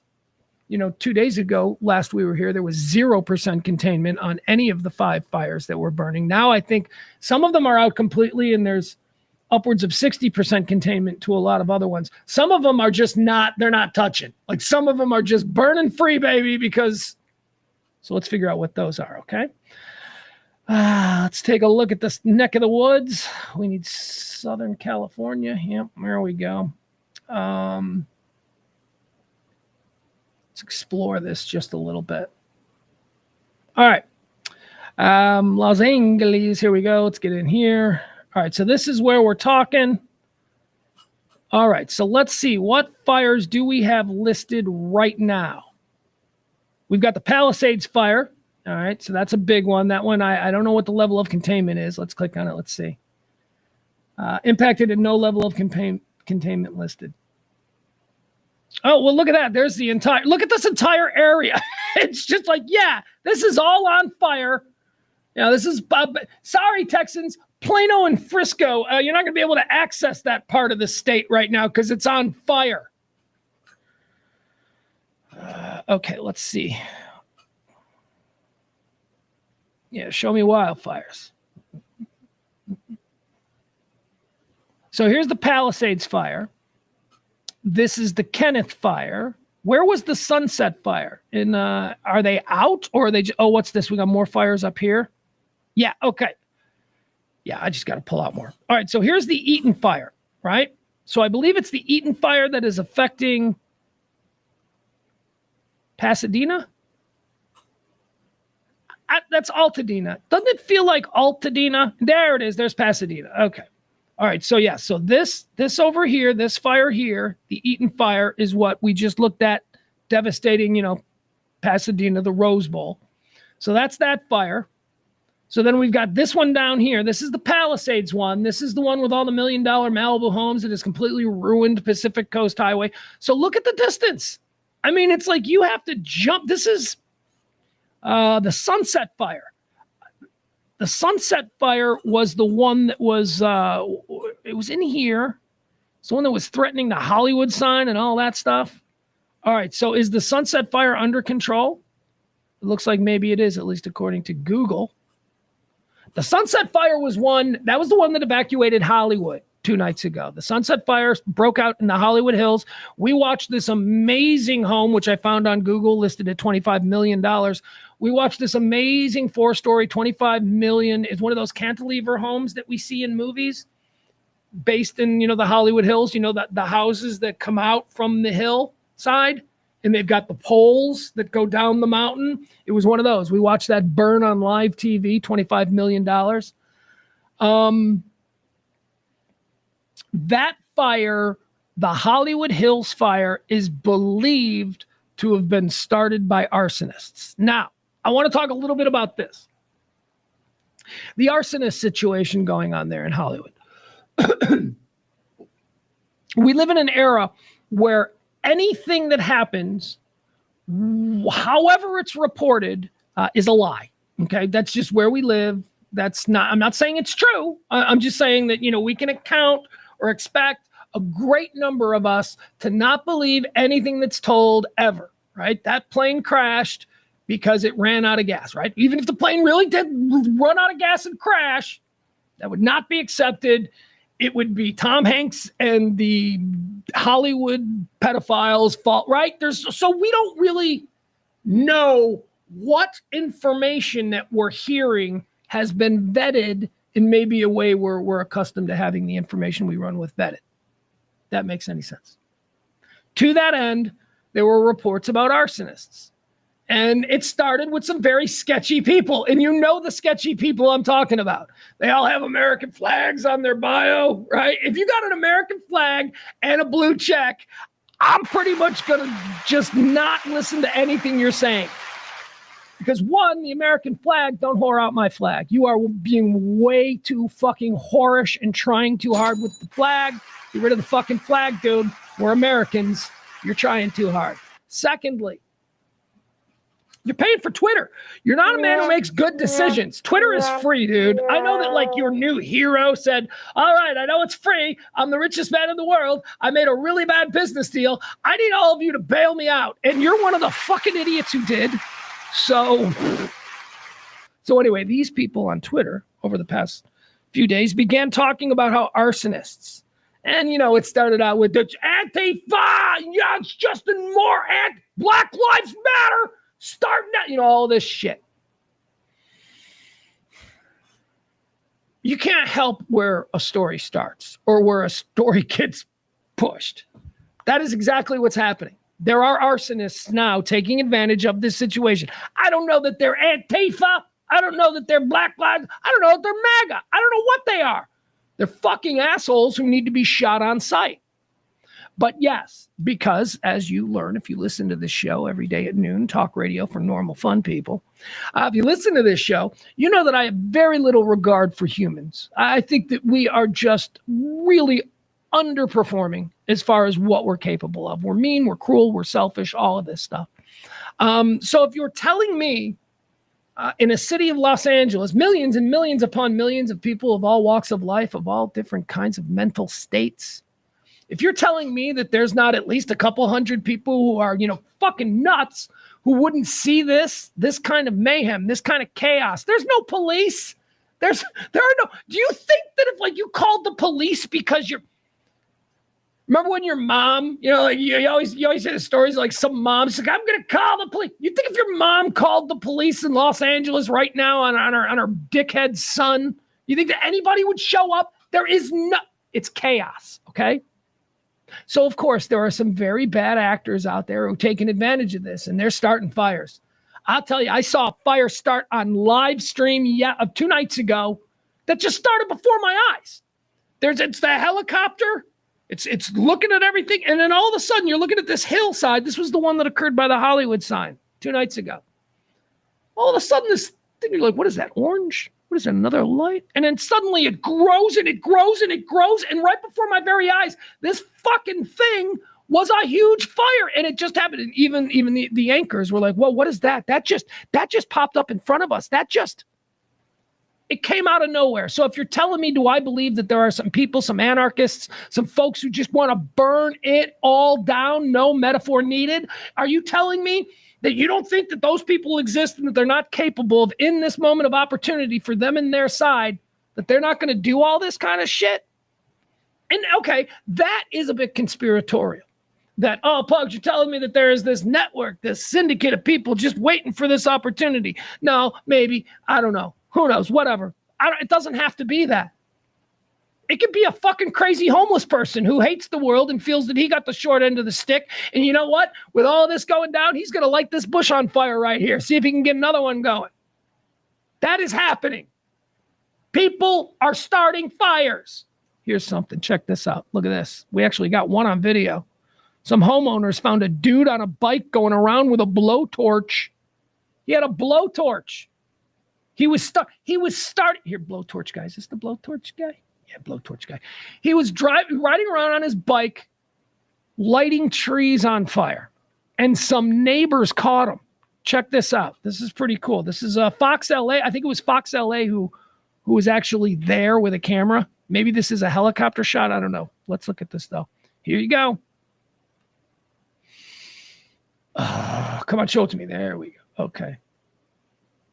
So see this guy in the black shirt? He's holding a blowtorch. This is a blowtorch. He's being confronted by a person in the neighborhood who saw him doing this. They should have kicked well, let's watch.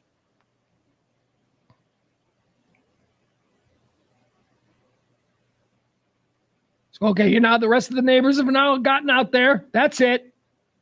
That's it, block captain. Take his ass down.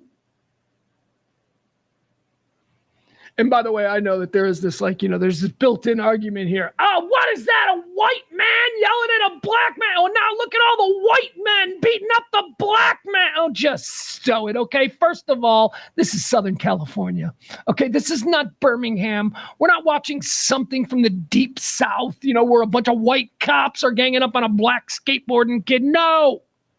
First of all, this dude here looks Persian as all hell. So whatever. And secondly, these are all liberal Southern Californians. You got to believe, right? He's pointing at him. He's like, "You put it down, put it down." Now the neighbors are there. Look at this guy. I like this guy. This guy. He knows a little judo. He's or maybe he has some military police training, because the way he does the leg sweep here is just it's smooth. He knows what he's doing. Look at this. Here it goes. He's like, okay, you got this guy. Put him down. Boom. And he went right down on his butt. That was good. He hadn't done it in a few years. You could tell it was a little rusty, but it was good. He knew what he was doing. All right. So there are people lighting fires. Los Angeles Police Department. They've announced they've arrested 2 people now. One person, this one who was detained by neighbors, who was then arrested. They arrested somebody else as well. And they're taking this so seriously. It's not like, oh, that's just crazy people on Twitter. No, they are begging. And most of your local live coverage has a number that is scrolling now. If you see anyone doing this, call this number right here. It's a different number. It's like a strike team that'll jump out of the sky or something. Can you imagine? In all of this, this is who we humans are. You know what we like to say? Los Angeles strong. Boston strong.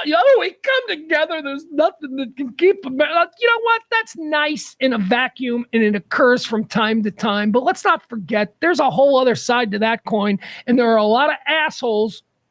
We're seeing them now. So the arson story is real. I don't know how rampant it is. I don't know how many. But, I mean, this thing, who knows how much longer and how much more who knows if it wasn't initially started by an arsonist? I mean, we just don't know. Anyway, it's just absolutely terrible. That's what's happening there in California. I got a lot to do today. I got to pick up my kid, and I actually got to go to the store. Oh my God. This kid does nothing but eat. He's 15. He's gigantic. And he's a snob. Like, all he does is eat. And he doesn't like generic shit. He's like, what's this? What are Kroger Cool Ranch chips? I'm like, they're Doritos, man. It's the same color bag. They even went to the effort to color the bag the same. I ain't fooled. Your dad made some difficult choices, man. Okay? We're eating Kroger brand Cool Ranch chips this weekend. How about David Moore? I'll give you this. You know I hate the media. And I didn't always hate the media. I did not always hate the media. People have been hating on the media for 20 some odd years. And I was a member of the media, and I'm like, you fucking people are nuts. Hey, people are nuts. And a lot of them were. And I really stepped over to the, mainstream media is evil. I stepped over into that really within the last 4 years or so. I just the difference that I noticed between the way they covered different candidates, I don't like it. And of course, if you listen to this show every day at noon, 3 years and counting now, from time to time, I go off about how these people are master manipulators. That's their whole job. I know you love Jesse Waters. I love Jesse Waters. I'm a moron. I know you love him. I know you love Anderson Cooper, Rachel Maddow, smart. These people are all performers, okay? A great number of them wanted to be actors, but they just didn't have the talent for it. So their thirst for fame drew them into this area where they didn't really have to be as talented as, Nicole Kidman or Amy Adams. Megyn Kelly probably wanted to be a movie star, and guess what she turned out to be? A TV star masquerading as a journalist. These people are all bullshit. Everything they do is a lie. Everything they do is designed to manipulate your emotional state in the moment. David Muir of ABC's World News Tonight. ABC's like top guy, their most important guy. David Muir wants you to think he's fuckable. That's it. That's like one of the most important things with him. He wants to look hot. It's important.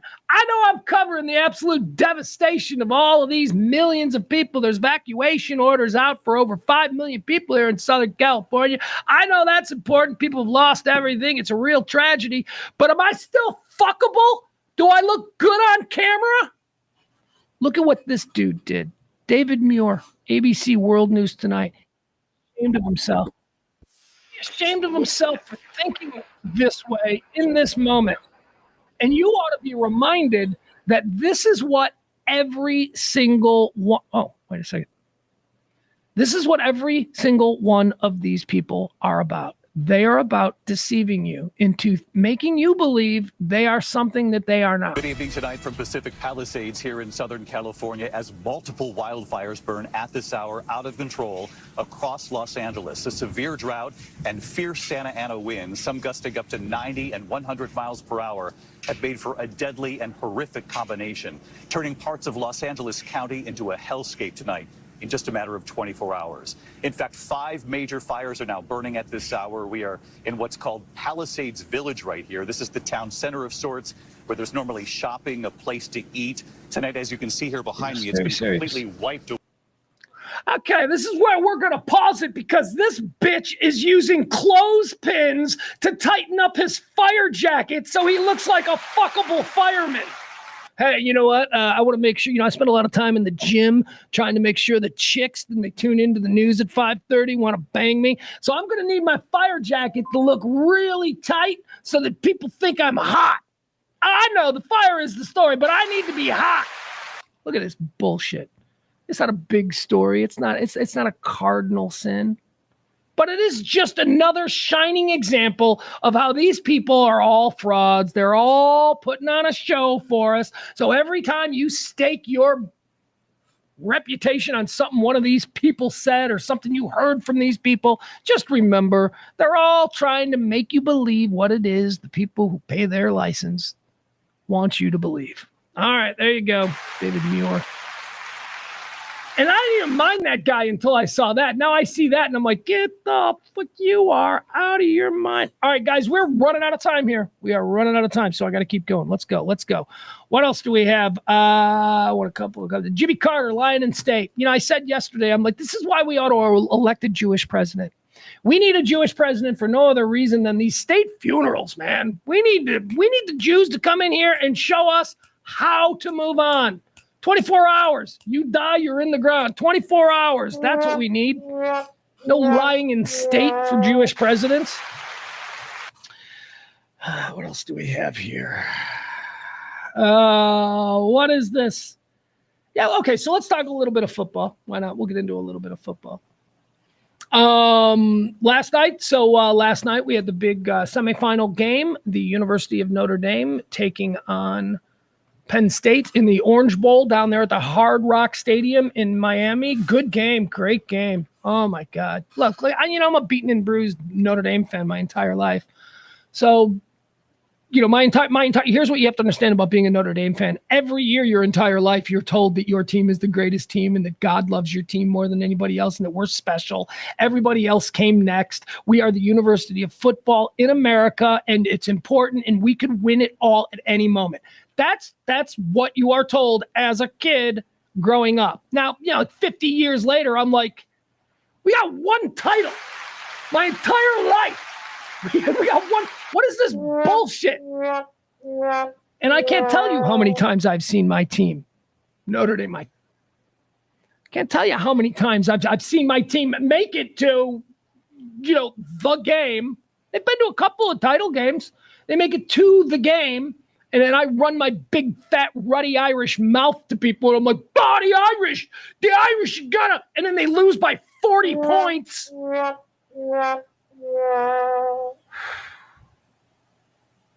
So I went through this whole cycle last night with the game. And, I'm watching the game with my kid. Well, watching my game with my kid, like I'm laying in the bed and I got my phone on my chest and it's on speaker and he's watching it. And that's how we're watching the game together. But he is so optimistic.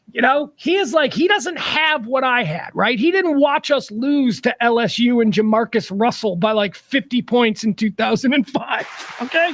He doesn't have that scar tissue. So he's like, no, Dad, seriously, man. He's like, this is going to be a game. It's going to be Notre Dame, Texas. It's going to be Notre Dame, Texas, Dad. It's going to be a game. And I'm like, ugh. So that's where we're heading.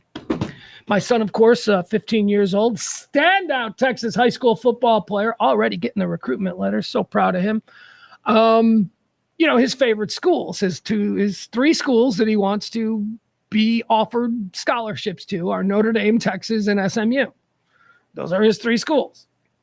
And here we are, possibly after the game tonight, we're possibly in a place now where it's his 2 favorite schools are going to play each other for the national championship, which is incredible, right? I mean, that's good. You can't really lose. Although we will learn in this moment who his real favorite team. You know what I mean? Like, I think for me, he tells me, he's like, yeah, we're go Irish. And he's like big into it and all that stuff. He's got a Notre Dame jersey and stuff. But his mama, is a proud UT graduate. My son lived there on the campus of the University of Texas for a period of time. He has been to many, many UT football games as a kid growing up. His mom is a UT football diehard. So it's going to be a hard one. It's going to be a hard one if Texas, who plays tonight in the Cotton Bowl right here in Arlington, if Texas plays tonight, wins tonight over Ohio State, then the national championship game will be between Notre Dame and Texas. And I will be certainly rooting for Notre Dame, even though I love Texas too. I would only root against Texas if it's Notre Dame or Northwestern. Those are the 2. But let's be honest about Northwestern. That ain't never going to happen. So I can keep saying that. I can keep saying I reserve the right to, at any moment in time, suddenly become a Northwestern Wildcat fan. But there's no need for me to cross that Rubicon, if you will. Callback! I just did a callback. Rubicon. It was on this day in the year 49 that Caesar crossed the Rubicon. Yeah, so there you go. So tonight, 6:30. Is it 6:30? Is that a 6:30 start for us here, local time, Central Time? 6:30, University of Texas, Sark and the boys, if you will, taking on Ryan Day and Ohio State. Now, let me tell you about a conversation I had last night after the game. So after the game, my son calls me, and I hear his mom, and I hear his stepdad in the background, and I'm like, oh, God, here we go. They're having a thing. And Mason's like, we did it. And he's very excited. I'm like, yeah, we did it. This is going to be good. And then his mom's in the background going, don't you be rooting for Notre Dame. Like, I hear that it's turning into a thing, and I'm like, oh, God, here we go. So here's the rule. And I think this is a fair rule, okay? I'm a Notre Dame fan, and I want my son to be a Notre Dame fan. But I also understand that my son is a Texan. I understand that my son lives in this state. So this is a difficult place to put him in. The team name for his state that he loves, where he lived on the campus, where his mom went, versus, his dad's favorite team. It's not hard. So, obviously tonight against Ohio State, he and I will be rooting vociferously for the University of Texas. And should it become a championship game where it's the University of Texas versus the University of Notre Dame, I am comfortable, and I've said as much to everybody. I will be happy on my island. I will be the lone guy rooting for Notre Dame in our little family system here. I will be the Notre Dame guy. And Mason was like, okay, is that cool? And I'm like, yeah, it's totally cool. He agreed to it a little too quickly, which was a problem for me. Like, I thought maybe he'd be like, oh, I don't know, Dad, I might want to root for Notre Dame. But as soon as I gave him the out to be able to root for Texas, he took it, which, as I say, makes sense. Makes total sense. So anyway, that's what we got. Now, here's the first thing he said. Actually, while his mom was going, I don't want to be in the middle of this, and I'm yelling back, you're not in the middle of anything. He's allowed to root for Texas. It makes more sense that he's rooting for you. And then I hear her go, oh, okay, well, good. Okay, well, that makes sense. Good. I'm glad you see it that way. Like, I hear that off in the distance. But then my son, like everything's calmed down, and my son, and by the way, I don't want to misstate this. It was fun. We were all having fun. We were all busting chops. It wasn't like anybody was being butthurt and angry. But we calmed down and everybody's quiet. And then Mason goes, yeah, but let's be honest. Ohio State's going to roll through both of these teams. I'm like, oh, no. Oh. He's like, there's no way either of these teams are stopping these wide receivers. So that is a problem. And I laughed and I kind of agreed. I was like, ah, man, you ain't wrong. Like, I think Texas is terrific, and I think this is a dream season for Texas. There was a couple of games this season where I was like, oh, okay, so this is something special. Something special's happening here. So I don't know. I don't know how big a role Magic will play. But I also know this about Ohio State. They real, man. Ohio State's like Alabama. They're always real. I don't care what their record says. I don't care if they lost to Michigan. Ohio State is always real. I can beat anybody, any day, anytime. No, I'm not saying that they're like, well, Georgia dominated the SEC. No, they're like that too. There are just some teams, some programs who, if it's just one game, ain't nobody want to play those fuckers. Nobody wants to play Ohio State for a championship. Nobody wants to play Texas for a championship. You know what I mean? But it's just like, what if Texas drew? I'll give you an example. So 2 rounds ago, Notre Dame drew Georgia. And I thought the season was over because Georgia's one of them teams. Georgia's one of them teams that you're like, yeah, it was a down year for them, but they're still Georgia, and they're capable of rattling off 50 in one game. Like one hot game, that's all they need. They might not be able to string together an 11-win season, but one fucking game, these are like Georgia athletes, okay? These dudes can play. They're the top of the top recruits. That's Ohio State. So Ohio State, I know Texas is like that too, but still, Ohio State just kind of scares me. So who knows? Who knows? We will absolutely be rooting for Texas tonight. Very, very excited. As far as the head coach searches, NFL teams looking for head coaches. When last we spoke, I was upset that my Chicago Bears had asked the Dallas Cowboys, my Dallas Cowboys. I was upset my Chicago Bears asked my Dallas Cowboys for permission to talk to Mike McCarthy, who I do not want as the head coach of the Chicago Bears. Bears are like, we want to talk to McCarthy. I'm like, no. My son's nightmare. I told you this the other day. My son's like, Cowboys sniffing around. Matt Nagy, Chiefs win another. Matt Nagy's going to be back in the coaching carousel, and just watch. Cowboys will hire Nagy. And I'm like, oh, geez, isn't that the horrifying thing for you, my little 15-year-old boy? Your Chicago Bears hire the coach that you hated with the Cowboys, and the Cowboys hire the coach that you hated with the Chicago Bears. That's his nightmare. So when we left, the Cowboys hadn't given permission to the Chicago Bears to discuss a job with Mike McCarthy, who is currently, or at least for the next 72 hours or so, still the head coach and under contract to the Cowboys. So teams that want to hire him got to ask the team that has him under contract for permission. And Jerry Jones first dragged his feet for a day and then finally said no. Jerry said no. Nobody says no. Nobody says no. Jerry. I mean, some people say no, but not when it's in a situation like this, like a situation where his contract is going to be, you're going to be free and clear of him in 72 hours. I think it's Monday. Mike McCarthy is unless he signs a deal. Did he sign a deal? Hold on. Wait, what's the latest? Because I haven't seen this morning. I should probably, before I start waxing poetic, let's find out. Did the Chicago Bears interest in Mike McCarthy? Did that get him a deal? Let's see here. Shefty says, source, the Dallas Cowboys have denied permission to the Chicago Bears to interview Mike McCarthy. Okay. Tom Pelissero, after several days of discussions about the 2024 season and the future, Cowboys owner Jerry Jones and coach Mike McCarthy remain open to moving forward together, and the sides are expected to open talks today in a new contract. Oh, good. All right, Marcus Freeman.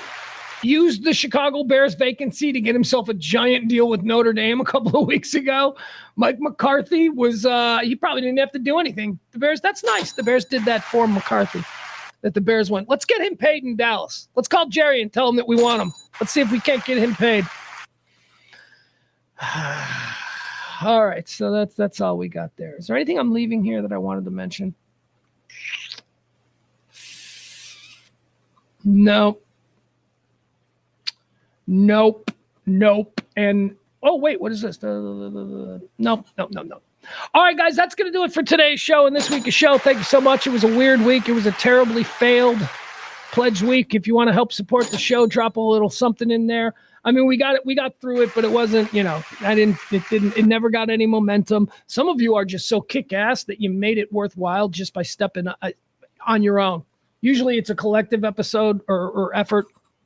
And this time Pledge Week was more like 3 or 4 people just got us there. So thank you. That was awesome. Still use more, though, if you want to help out and drop a little something. This will be the last day. I mean, I still got to treat this like a Pledge Week because this is how I spend the rest of the month until we get hard again in Pledge Week. If you want to drop a little something, do that. Help us out. Appreciate you.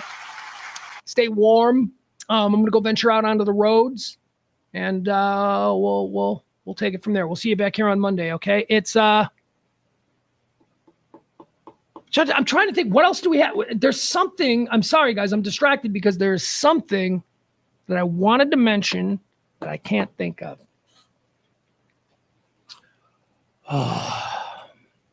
Well, we're just going to have to live with not knowing. All right, guys, thank you so much. I'm Pugs Moran. This has been The Rant, live from the Kelly Moore Memorial Studios in the beautiful E-Gallery. We'll see you back here on Monday. Like, follow, subscribe, share. Please help. Bye. Love.